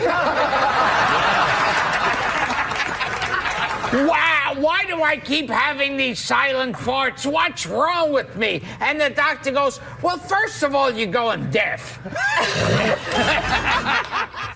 Yeah. There is a photo that Gilbert had posted with Bob Saget and Louis Anderson just a few months ago. And he gave a tribute to them about how your laughter will be missed. Louis Anderson passed away too? Yeah. Welcome to the dirt. Did that happen a while ago? Or is it Louis? I'm so sorry. Rest in peace. No disrespect. No, it's like in the last year. Okay. All right. Good. Yeah. Don't worry, we had COVID going on. We have a lot on our minds. Wow, not a lot of comedians, man. Ooh, it's been a rough couple of years for comedians. Yeah, it has been. Well, Johnny Depp's trial in the whole defamation thing with him and Amber Heard began, and his sister took the stand yesterday talking about their abusive mother and the names she would call Johnny, and then talked about the names that she heard Amber calling Johnny. Also, Amber's lawyers said some stuff about Johnny, accusing him of sexual assault. First of all, the evidence will show that Amber did suffer domestic abuse at the hands of Johnny Depp. And it took many forms. Physical, sure, but also emotional, verbal, psychological abuse. But here's the thing. Amber did suffer sexual violence at the hands of Depp. You will hear in the most graphic and horrifying terms about the violence that she suffered. You'll hear that straight from her. Oh, this is going to be one of the messiest. I mean, they're going after each other. He's suing her for 50. She comes back and suing him for 100. Whoa. I mean, they're just... I hear that there is so much hate between these two. Yeah, they might have to call in James Franco. They might have to call in, I think, another big-time person, not Musk, but somebody else that's big-time name you always are talking about in the dirt, that they might have to go and be a part of the trial because there's text messages involved. Oh, boy. It just seems like they are both willing to burn the whole house down. They're at the point now they're about They don't care. They're burning that. Well, you're listen to what they've said about each other. Right. They throw the worst things you could say about. They're burning the house down. Yeah. And if you've always wanted to sing like Mariah Carey, maybe you do love singing. Tomorrow, Masterclass is dropping the Mariah Carey Masterclass series, where it'll be a vocal class that you can buy online and learn about her tricks, have her coaching tips, and get advice right from the master herself, Mariah Carey, on singing. I love that. Oh, I bet you do, Virginia. Imagine if you started singing like Mariah all of a sudden. How much does that masterclass cost? I'd love to hear Virginia go through it. Would it do anything for her singing voice? What would Virginia sound like after the Mariah Carey masterclass? I actually don't think Virginia's got a bad voice when she stays in her key. Exactly. Yeah. I'm thinking maybe you might unlock a singing career here, Virginia. You got a good voice too, Kev, when you stay in your own had a key. dream, but I let it slip away. You got to stay in the lane, though. Stay in that lane. You're getting out of your lane. No, I want to be a Mariah. Oh, man. I'd love to hear it. It's going to drop tomorrow. So Okay. It just matters on how much master classes run. Well, they're not cheap. That's the thing. I looked into one. I was like, wait, what? Really? Yeah, you got to have master money. And that's what's going on in your dirt. It's time for viral audio. So how's your kids? How's your wife? Double rainbow all the way across the sky. Ain't nobody got time for that. Well, something you might want to know if you're going to see Bon Jovi Saturday night at Florida Live Arena here in South Florida. They got a lot of love because, man, I'm telling you, Bon Jovi can do no wrong up in the tri-state area. They play in Madison Square Garden. They're going to sell it out. And obviously, we got a lot of New Yorkers and people from New Jersey here in South Florida. So no doubt this place is going to be packed. So what is it going to sound like? How's Bon Jovi doing these days? This is them just the other night doing a performance, and this is what you'll hear on Saturday.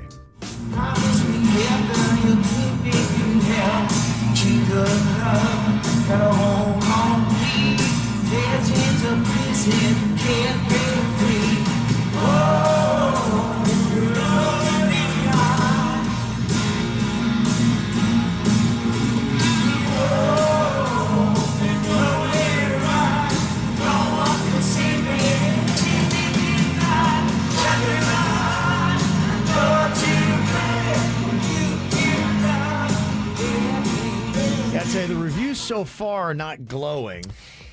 Yeah, it's hard. When you get older, a lot of these artists, they have to drop down a key. Yeah. Sometimes even two. Sometimes they don't want to. Sometimes they just drop out. Yeah. Mm-hmm. Here is Wanted Dead or Alive, Bon Jovi.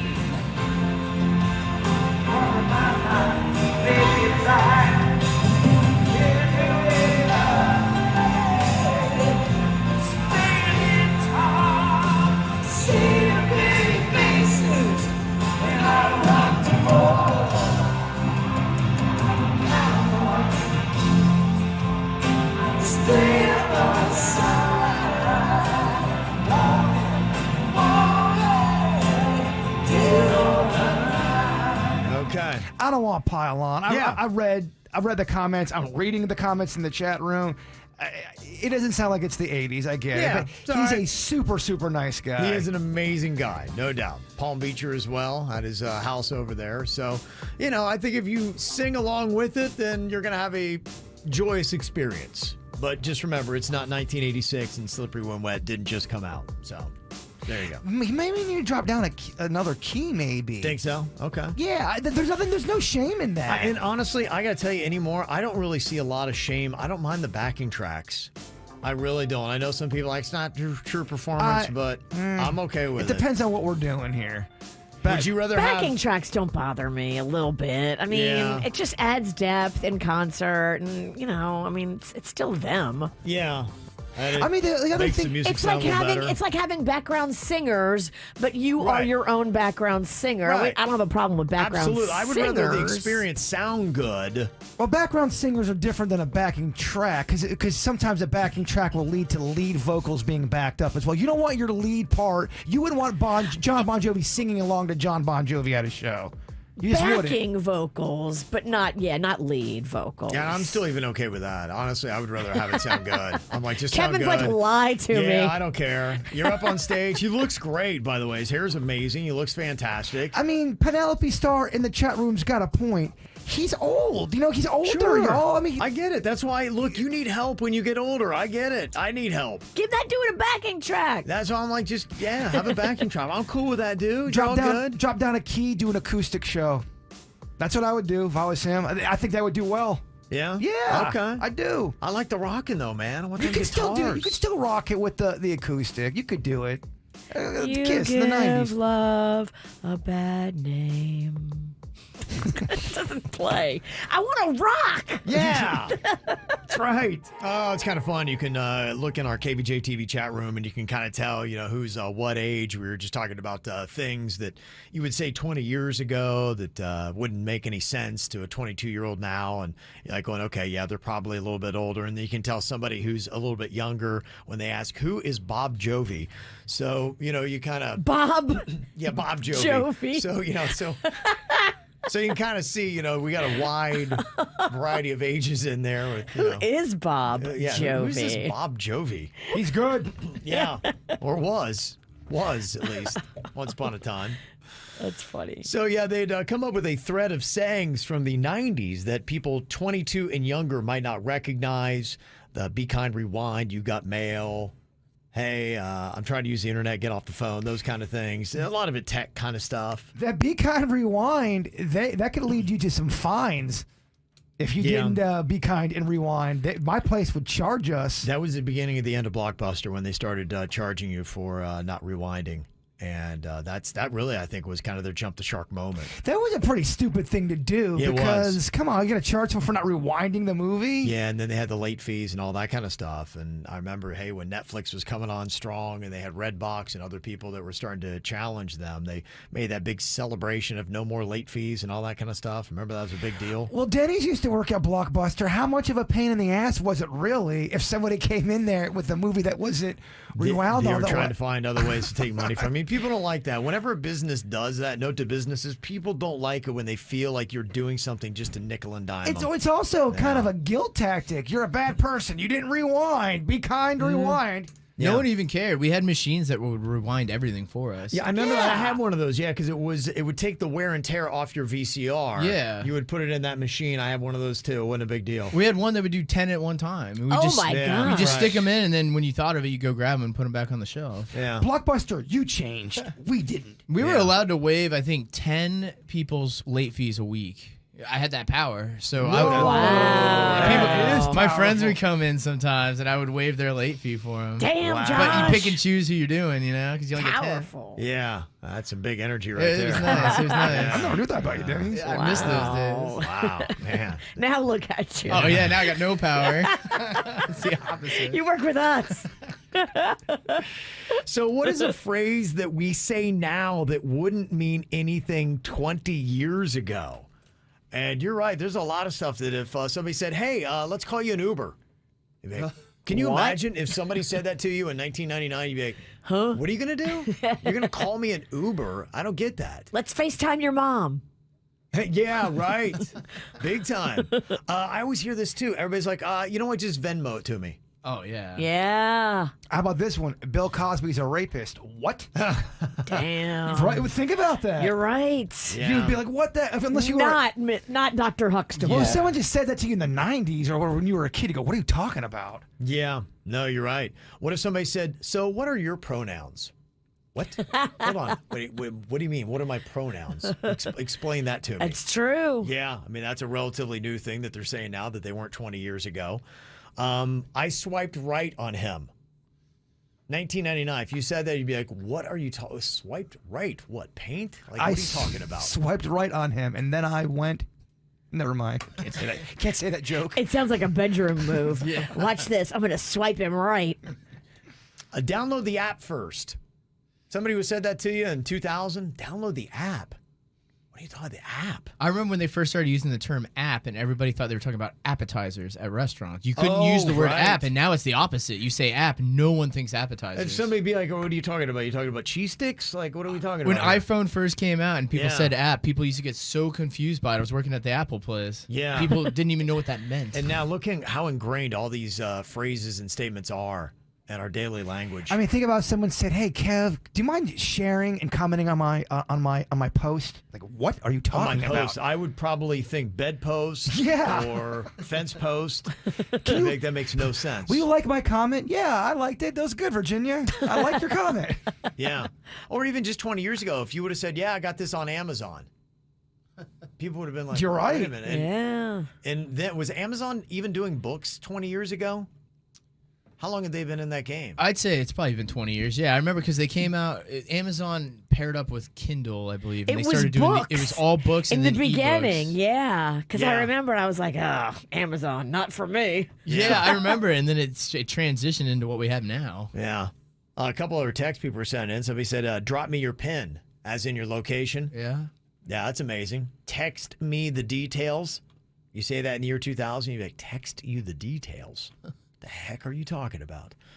Yeah, so some very fascinating things. You can put together just as long of a list. It's 1990. Hey, Kevin, I want you to FaceTime me.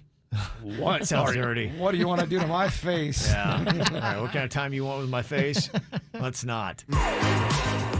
All right, time for another battle of the generations. A big one here today because Gen Z has taken the lead with a win over Gen X last week.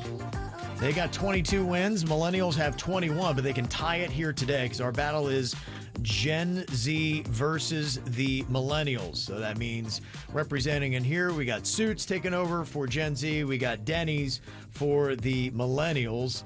Let's go ahead and say hello to Suits' partner with Gen Z. This is Sarah from West Palm Beach. Hello, Sarah. Hi, good morning. How are you guys? Great. How are you doing? I'm good. I'm so excited. Oh my God, I'm like shaking. I had to pull into a racetrack and park because I'm like freaking out. I love it. You got this. Yeah, just try to ignore the 10 people that will surround your vehicle in about 2 seconds. We call them, Virginia calls them lot lizards. You got $5? Look out for the lot lizards. I ran out of gas. Yeah, sure you did. All of them run out of gas. I know. Okay, here we go. We're going to start off with Gen Z here in just a second. I want to say hello real quick, though, to Chris, the millennial from Lake Worth Beach. Hello, Chris. What's up, dudes? What's up? What up? Okay, you got Denny's is your fired up partner here, ready to go. You got a dog in this fight, Kevin? No, I just want a good contest, man. That's all I'm looking for. Just a good contest. You know Kevin Switzerland. Kevin texted me during commercial break, kick his ass, Denny's. Now you know what we do with our spare time around here. Yeah. Okay. All right. Here we go. We're going to start off with our Gen Z here, and that would be Sarah. Sarah, I'm going to give you a question. You'll have 3 seconds to answer it. If you do in that time, your team gets 2 points. If it goes to Suits and he gets it right, you get 1 point. Okay, Sarah? Okay. All right, here we go. Your question is, before his arrest, who famously managed both the Backstreet Boys and NSYNC? Oh, shit. I have no idea. Okay. Can't say that. That's all right. You know, Gen Zs are young to radio. They don't get all the rules. Don't worry. Kevin had to dump me last week, and I work on the show. That's right. That's right. Okay. All right. Suits, do you have an idea? Can you help out your generation here? I believe that's Denny's old boss, Lou Pearlman, right? Hey, Oh. heard me say the stories. Look at you. Suits listen. I pay attention He sometimes. does. Okay. All right, Sarah, you guys were saved with a point there. You're up 1-0. All right, let's take it over here to Chris in the millennials. All right, this was also in the news. Chris, you have 3 seconds to give me an answer here to get 2 points. What is Victoria Beckham's Spice Girl name?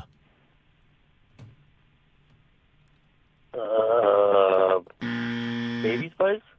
Baby Spice is incorrect. Denny's to save a point. That would be Posh Spice. Oh, sweet Denny's. Here he comes. Very nice. Okay. All right. Point each for our 2 generations, Gen Z versus millennials. We're back to Sarah here. Your next question. All right, Sarah, tell me this. What company made the Razor phone? Motorola. Oh, damn. That's what I'm talking about. Whoa. Ouch. That's a big dog Take right that, there. Dennis. Oh, man. You gotta let the youth speak to you like that, Denny. And I had a Razor phone, so it hurts even doubly. That was a little before my Man, time. oh, man. Man, oh, man. Okay. All right. Here you go. This is your question, Chris.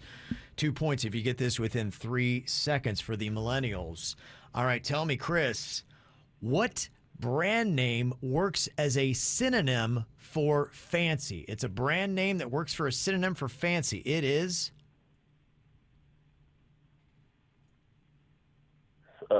Fabuloso? Fabuloso. Okay, it's a brand name. Oh, Fabuloso is a brand Brand name. name. Another is, way the of saying cleaner. fancy, if you say it is this. What is the brand name, Denny's? Elegante. Oh, that's very elegante. Elegante. That's a word that Jason made up. It's an elegante answer. We were looking for Gucci. Oh, That's so right. Gucci. Would you Oh, yeah. would you have accepted that's so Boss? Isn't Boss a brand name too? No, because Gucci is like my daughter and her friends say it all the time, and I cringe every time they do. I just it's like, Yeah. that's so Gucci. You've heard that, Suits? I know a lot of people who say that. It makes me cringe too. That's how I know I don't really fit in with my generation. Yeah. I don't fit in with my generation. Yeah, but I know a lot of people who say that nonstop. Yeah. Okay. All right. So no point for millennials on that. All right, Sarah, you can put this out of range if you can get this one by yourself here for Gen Z and take a 2-point lead. All right, your question, Sarah. What unlikely celebrity was sent to prison in 2004 for insider trading? The Lil Wayne? That's probably not right. I don't know. Lil Wayne is incorrect. Suits, do you know? I know it was something financial, so I'm going to guess Martha Stewart. That is correct. That is correct. It was Martha Stewart. Look at you, Suits. Nice. Okay, well, now the pressure is on Chris here. It's 4-1. Gen Z has the lead. You're going to have to get this one all by yourself to stay in this game. Okay. Denny's looks so nervous right now. I am. I'm shaking. Now I can see that. Yeah. Okay, here we go. Chris, here is your question. Who played the voice of Michi in the animated film Smallfoot? Oh my gosh. What? I don't even know, dude. Smallfoot. Yeah. That like Millennial. Bigfoot's kid. It sounds like Kevin's ageist with that question. Repeat the question. Let me see if I can. Who played the voice of Michi in the animated film Smallfoot? Anthony Hopkins. I don't know. That's not a bad guess. I figure he sounds okay. Voice. Zendaya. Yeah, I was way off. Yeah. Okay. Well, that was a butt whooping. Sarah and Gen Z, congratulations. Nice job, Sarah. Another win and a 2-point lead. Thank you very much, Chris, for playing along. We appreciate it. The guy who denounced his generation is laughing. Suits is like, yeah, I really just don't fit in with my generation. I mean, let's be honest here. Is anybody shocked by that? No. That's an awesome quote. You look like a 42-year-old accountant. Got that witness protection look. Yeah, you too. Ow! There's a lot of dumbass criminals to talk about, baby. It's the whacked out news. People breaking the law. Ha ha, fighting in the nude. Ha, drunk people pooping in the street. Ha ha, it's the whacked out news. So many people on meth. Ow! I got a couple of stories in case you didn't see it. Just to let you know, President Biden was giving a speech about inflation in Iowa when a bird pooped on his suit yesterday. The prez did not seem to notice, but of course other people did, and they pointed it out and had a good laugh at it. You know, ha ha ha, president got pooped on. You know, it's just kind of fun. It would be pretty easy to get a drone, load it up with some, like a bird poo concoction, and do that. Oh, you could.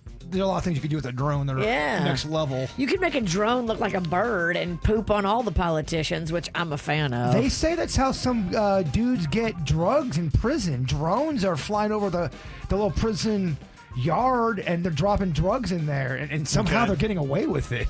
Yeah, you would think, though, I mean, with, Secret Service, they would be looking out for drones and be flying above the president, though. They you should would think. be. Apparently, they don't care about birds, but drones they might care about. Yeah.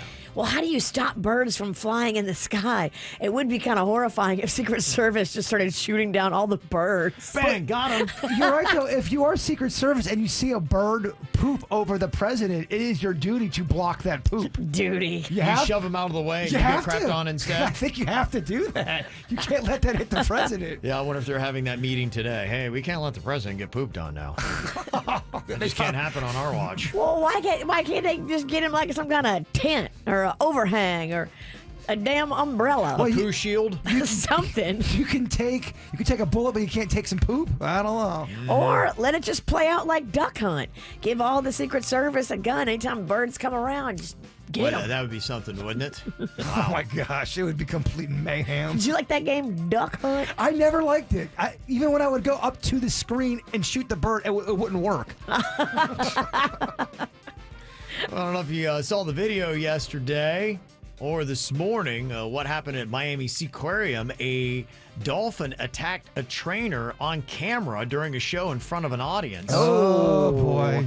Yeah. The dolphin said, I'm done. That dolphin watched Blackfish the night before. I'm not your monkey. It's all fired up. Let's go. The video does show the trainer escaping to safety, and Miami Seaquarium has said that a trainer accidentally scratched the dolphin Sundance with her hand. This was undoubtedly painful to Sundance, who reacted by kicking her ass. No.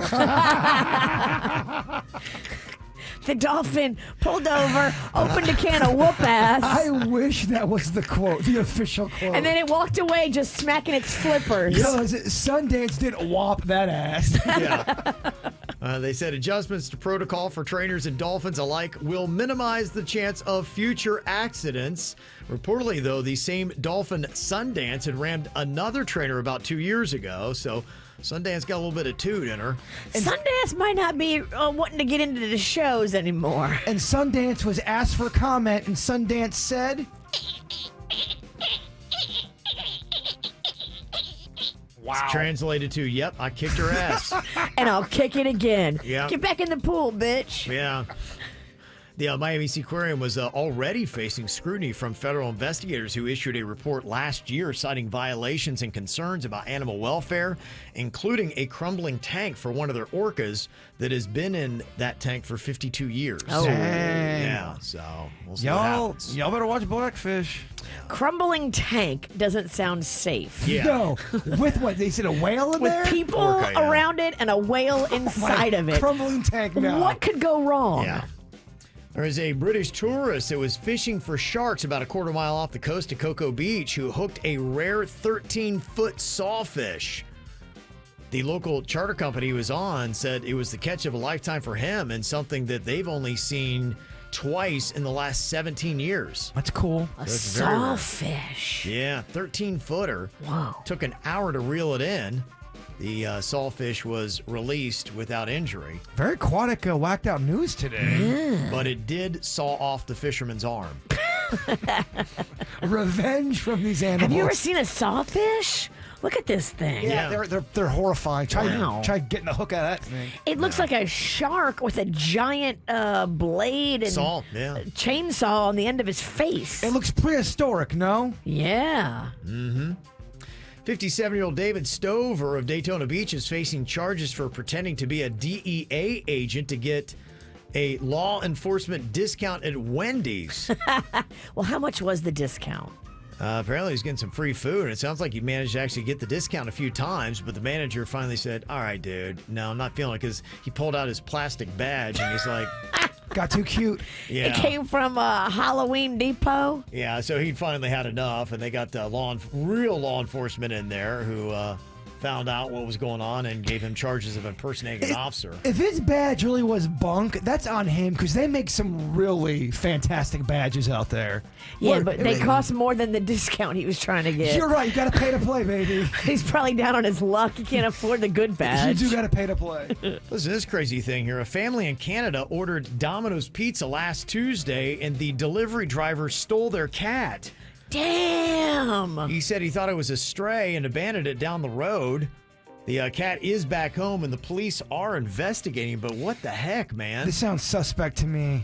You think? That he didn't. He thought the cat was abandoned. I don't know. Okay. He just kept telling me I thought it was a stray cat. Why didn't you bring him to the SPCA? If you can't keep an animal and you're so concerned for its welfare, why did you dump it? Like, I'm just going to keep going. I cannot rest or stay here or be here knowing my cat is up there with no food, no water, alone, no shelter. Okay. Yeah, you're right. Does sound a little sketchy. Sounds fishy. Well, a 39-year-old man in New Jersey is suing a Dunkin' location, saying that the coffee they served was too hot and caused serious burns when he spilled it into his lap. Wait a minute. Coffee is hot? Yeah. What next? Donuts are sweet? Yeah. Another one of these lawsuits, the hot coffee lawsuit. McDonald's lost this back in the 90s. So I don't know what will happen with Dunkin', but... I stand with Dunkin'. Yeah. I run on Dunkin'. If you spill coffee on your lap, you spilled it. It's on you. Yeah. If you don't know coffee's hot, you're a dolt. Unless somebody came and threw it on you. Right. Yeah. If the drive-through lady chucked it at your head, okay, then maybe you have a lawsuit. Yeah. But if you spilled it on your own crotch, it's on you, bruh. There's a 35-year-old babysitter in Eustis, Florida that got arrested after allegedly putting a 4-year-old boy in a dryer, closing the door, and spinning him around. I saw this story. This is real messed up. I hope she goes to jail for a long time. Dang. We're not sure, what caused this to happen. Just based on the interview that the detective had with the kid as well as the parents, it doesn't seem to be a behavior problem. So I'm not sure if it's just something that was going on with her. The child explained to the mother that he was in a lot of pain. And that's when the mother questioned, well, how did all of this happen? And that's when he explained that the babysitter had put him in the dryer. Dang. She put him in the dryer and then turned it on. Yeah, don't do that with the wrong mama. All right, let's do the same thing to her. Yeah. I blame TikTok. Yeah, don't do that to the wrong mama. I remember a Mexican queen. She dropped one of her nannies one time. She was drinking and it dropped the little baby Colin, and the next thing to drop was her.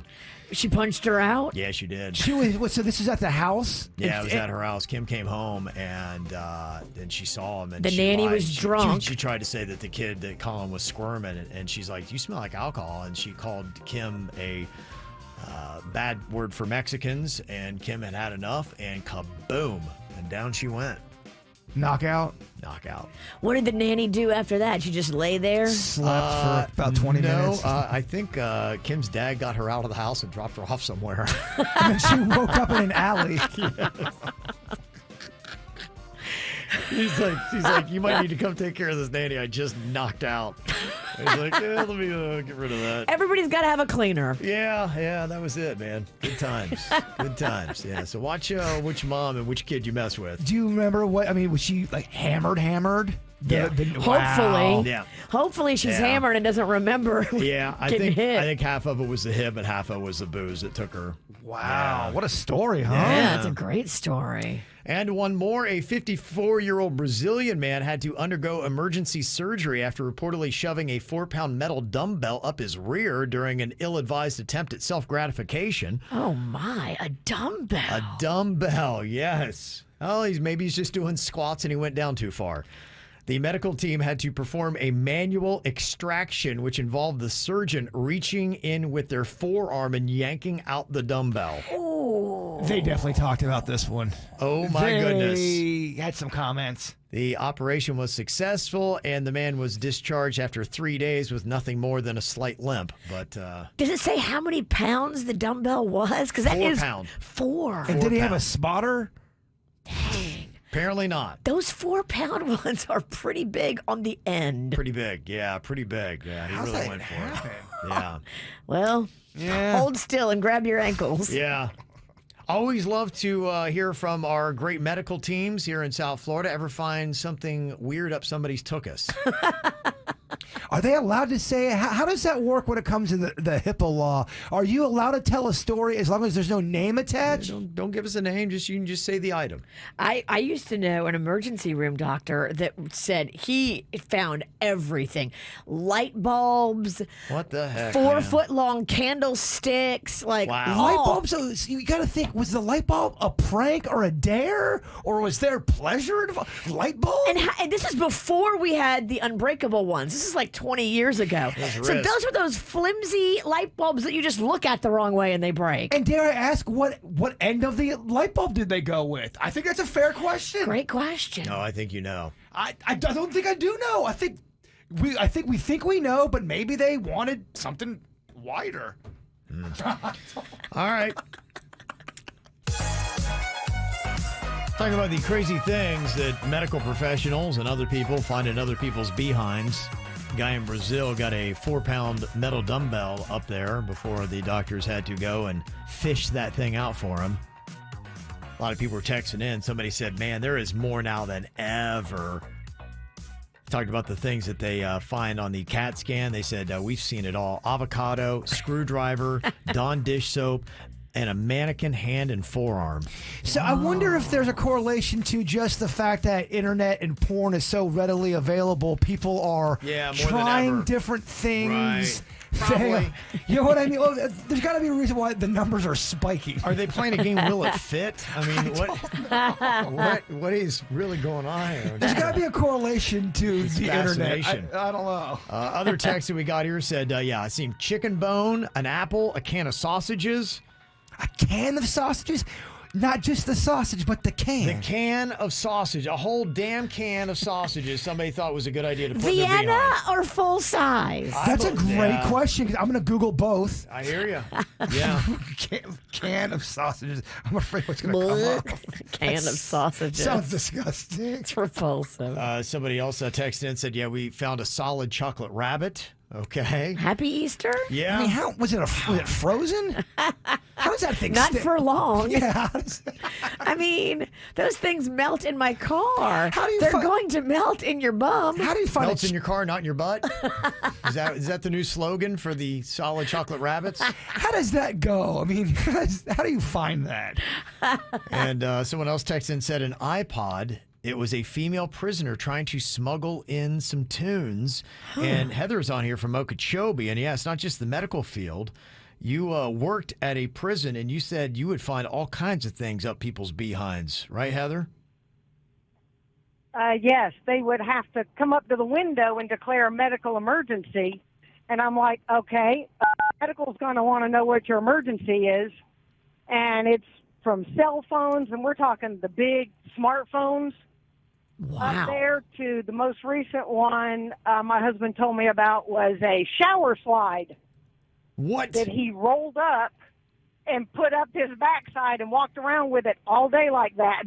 All day, just for safekeeping, shower slide, like a shoe? Yeah, it's a flip-flop, like a real big flip-flop they give the inmates to wear in the showers. And he rolled it up and put it up there, but we don't know why. But then once he got it up there and walked around with it all day, he couldn't get it out. Well, it probably unrolled. Medical emergency. Wow. That's what you get for being a hot dog. That's what you get. Wow. Big dummy. Man, oh man, that's crazy stuff. Yeah, because it ripped part of his colon. So they had to go in and geez, Heather. remove it. Okay, good Lord, my gosh. That sent me and Bird cringing. It's all fun and games till you All rip right. your colon. Yeah, I gotta cut off prison talk. Thank you, Heather.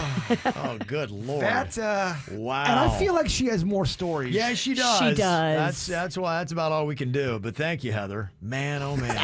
Heather's awesome. Amazing. Yeah, she is. How about that? Okay. Honesty, that's what we need here, ladies. Be honest. Is freshen up code for taking a dump? Now you've heard that. It's like, I need to go to the bathroom and freshen up a bit. But Jaber's having a discussion with his buddies in the snack pack, and they think that actually is code for a woman trying to cover up the fact she is going to go do a deucer. You know, I'm not a woman, so I don't know. I will say, though, the term freshen up does kind of sound gross. It sounds like something's going on. Well, it sounds like you're rotten. Yeah, it sounds like, I don't know. Gotta clean up my act. I'm expiring. I need to go freshen up. You grab your pants or something. Like, I got to go freshen up. What'd you do? I think let's rethink that phrase, maybe. Because right now my pants are not very fresh. I could go to the little girl's room and freshen up. Okay.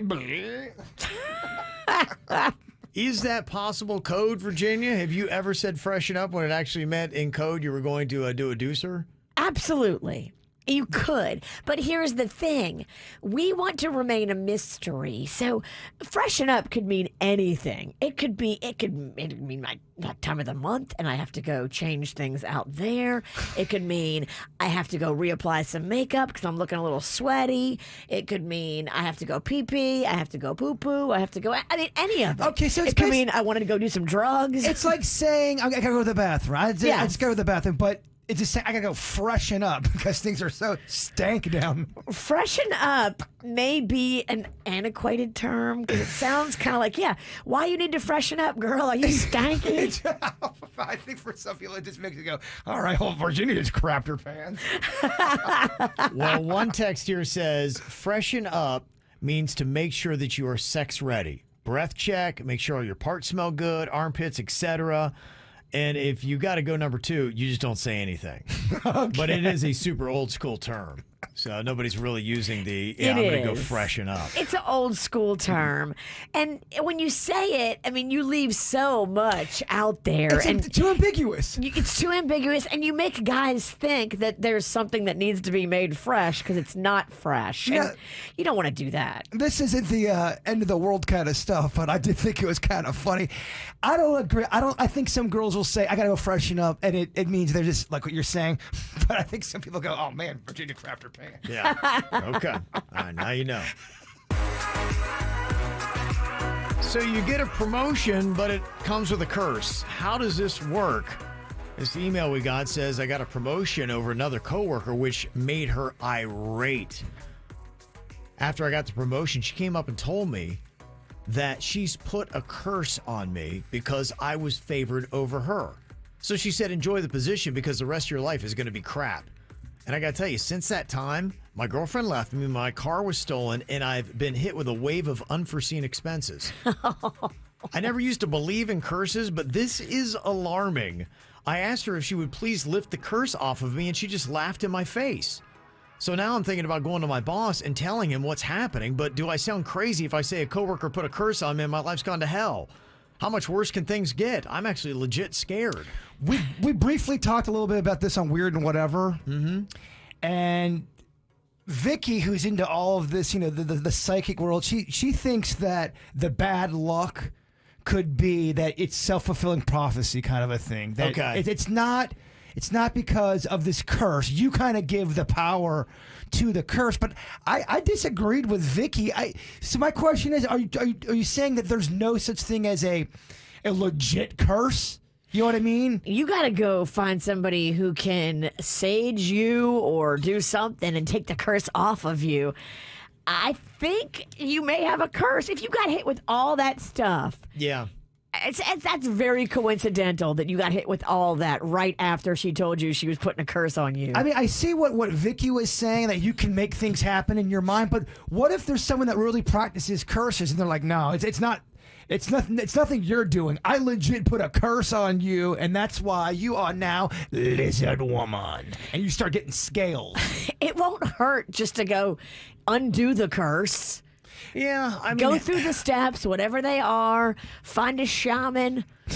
Do not go to your boss. Do not go to your boss. He'll be Do like, not "What?" go to HR. You're No. going to look like a lunatic. No. And there's no way you can prove she did this to you. Right, So you're just going to right. make trouble at the office. And you also don't want to let her know that she got to you.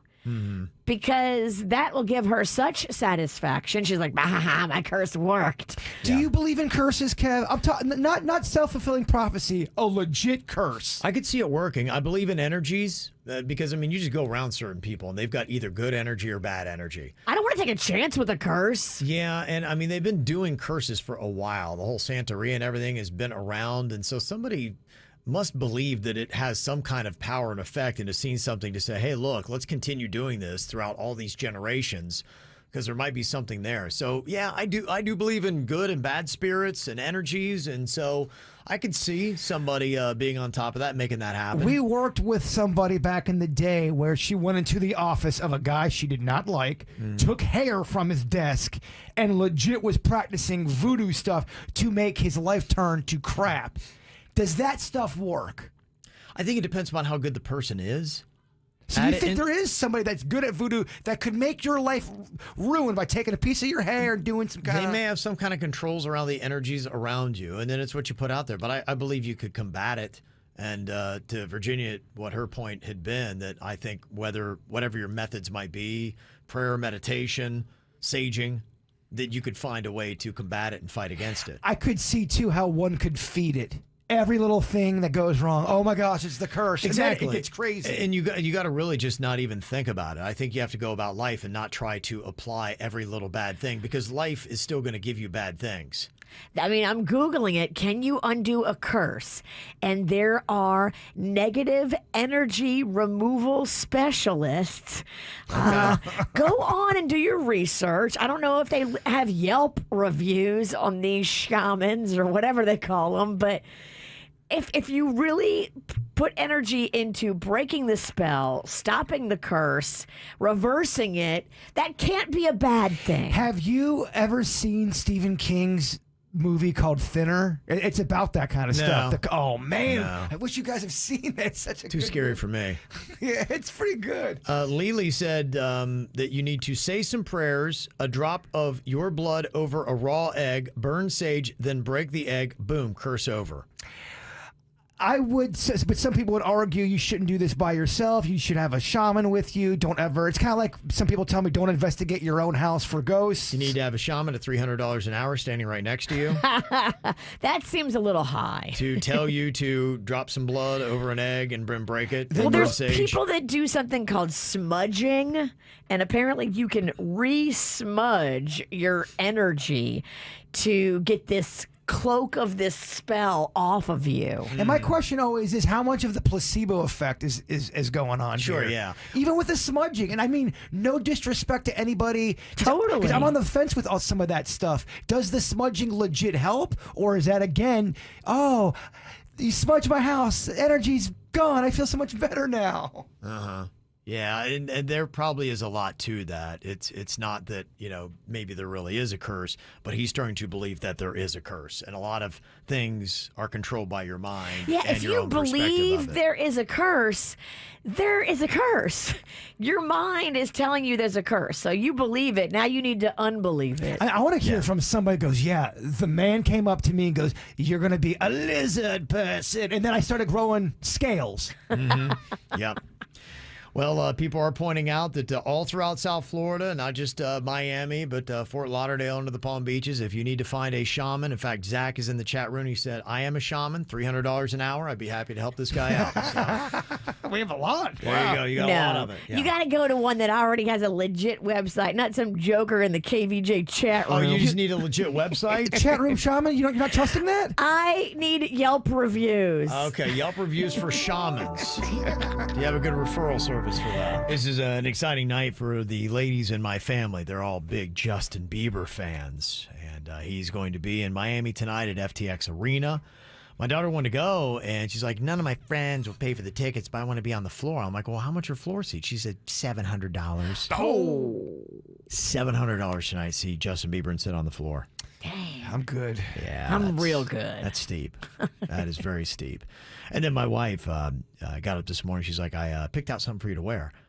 And it was one of my daughter's old Justin Bieber shirts. I'm like, and it was a young Bieber. I'm like, I'm not going out with a young boy on my shirt. Was she being serious? Yeah. What do you mean? Right, that's what I said too. Why did she want you to wear that? Because she's like, we're all doing it. Like, it's Justin Bieber Day. He's in concert tonight. I'm like, I'm not wearing a Justin Bieber shirt. Like, do you know if I wear that on KVJ TV, like, people are going to do still shots? It's just the weirdest thing. A middle-aged guy with a young, prepubescent boy on the front of his shirt. I mean, I sided with the queen. I think she's trying to help the show out because that got at least 15 minutes of material for me in Virginia. Oh, my gosh. Yeah. The laughing. She's been a wart, brother. The giggles behind your back. All day long. If he's staring at Kevin wearing a Bieber shirt. What a terrible. I mean, I already get hit hard enough without wearing Bieber shirts. Like, I don't need that. I wonder if his wife Haley is going to be with him tonight. Does she tour with her husband Justin Bieber? Just don't read the comments, girl. Yeah, she was going off on people on social media. Leave me alone at this point. I'm minding my business. I don't do anything. I don't say anything. Leave me alone, please. Enough time has gone by where it's valid to leave me alone. I beg of you, truly. That's my only request. Leave me alone. Be miserable somewhere else, please. Yeah, how's that going to work out for you? Not so good. That tactic does not work. It doesn't online. work, babe. I mean, this is the dumbness of youth. Well, yeah, to think you can say something like that and stop the haters. Take a page out of Bieber's ex, Selgo. She said she hasn't been on social media. Now, whether it's true or not, I don't know. But she says she hasn't been on there, I think, in 3 years. Something like that. And she's like one of the most followed people on Instagram. She said she's so super... It changed her life. Again, celebrity, I don't know how, but... She said it really helped her out. Don't be on social media. Well, you can hire somebody to do all that for you, girl. You got enough money. Just live your life and have somebody who occasionally takes pictures and posts things. You're right. You don't have to read the comments. Post and walk away. Post and walk away. Yeah. Coming up in September, it's going to be her 4-year anniversary with Justin Bieber. Did anybody ever think that they were going to, when they got married, think that they'd be cruising up 4 or 5 years? Good for them. Yeah. I think I called their demise within the 6 months. I was wrong. Beavers, if you are listening, right? I'm sorry. I'm just as bad as the Twitter comments, Virginia. Yeah. Well, there's a divorce lawyer on TikTok catching a little heat after naming the top jobs you should avoid in a spouse because they tend to lead to the messiest divorces. Okay, this is her own experience in 13 years, but it's kind of controversial what she's saying. The top 5 professions of husbands that women should avoid, in no particular order: fireman, police officer, military, surgeon, and pilot. If you look at these professions, what do they all have in common? The men in these professions, they're gods in their profession, right? They are treated with a tremendous amount of respect and they have a lot of responsibility. And they tend to be very narcissistic and very controlling. Wow. Huh. It's because anytime you speak in absolutes, you're going to fire people up because not every police officer's like that. Not every pilot's like that. You know what I mean? Sure. But it's just saying that you'll see the tendencies in the people that do these jobs more than you'll see other professions. It's not every single one. And I'm sure if I were a fireman right now, I'd be going, babe, that's not me. Yeah, I'm just saying. The other guys are like that. Right. I'm just saying why people were upset is because, my husband's a police. He would never do that. Yeah. So I'm just wondering, are you agreeing with any of these? Do you see these in somebody that you are with? Are you in one of these professions and you see it? I think that'd probably be the best way to get a rating as to whether or not this is actually factual. If you are a cop or a fireman or a surgeon or a pilot, or if you're in the military, and you could say, man, I see a lot of people who are in my profession that, yes, are like this, and they get divorced, and it is nasty and messy when they do. Any jobs, too, I think, where it produces a lot of options for somebody. A lot of those positions you're talking about does produce a lot of options. And the dude, it's really about him and his personality.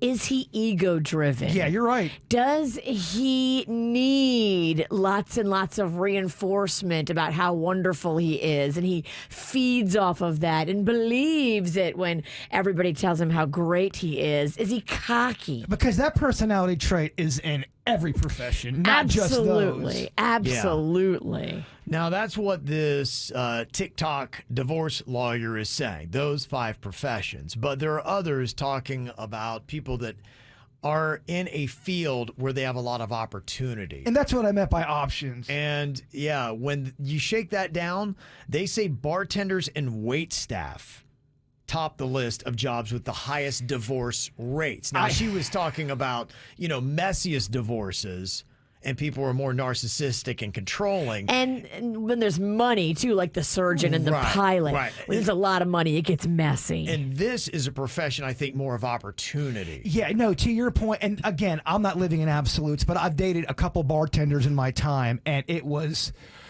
exhausting. It was just exhausting, man. Well, this one actually has numbers to back it up. Bartenders have a divorce rate of 4.3%.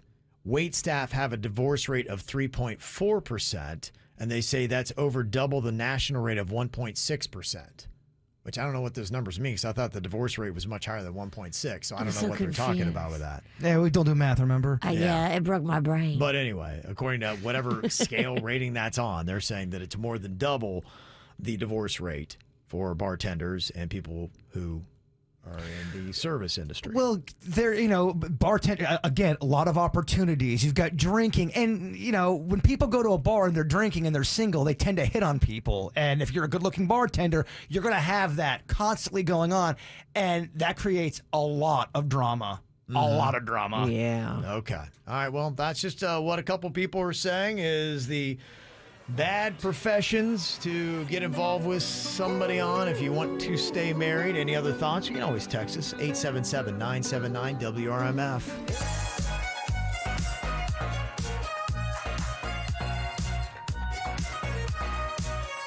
All right, coming up here, we got the KVJ After the Show podcast. You can check out some bonus material, unrated, from KVJ. So some things we didn't get to today, we'll get to. Also your emails and all that kind of fun stuff. We're going to be doing that as well coming up.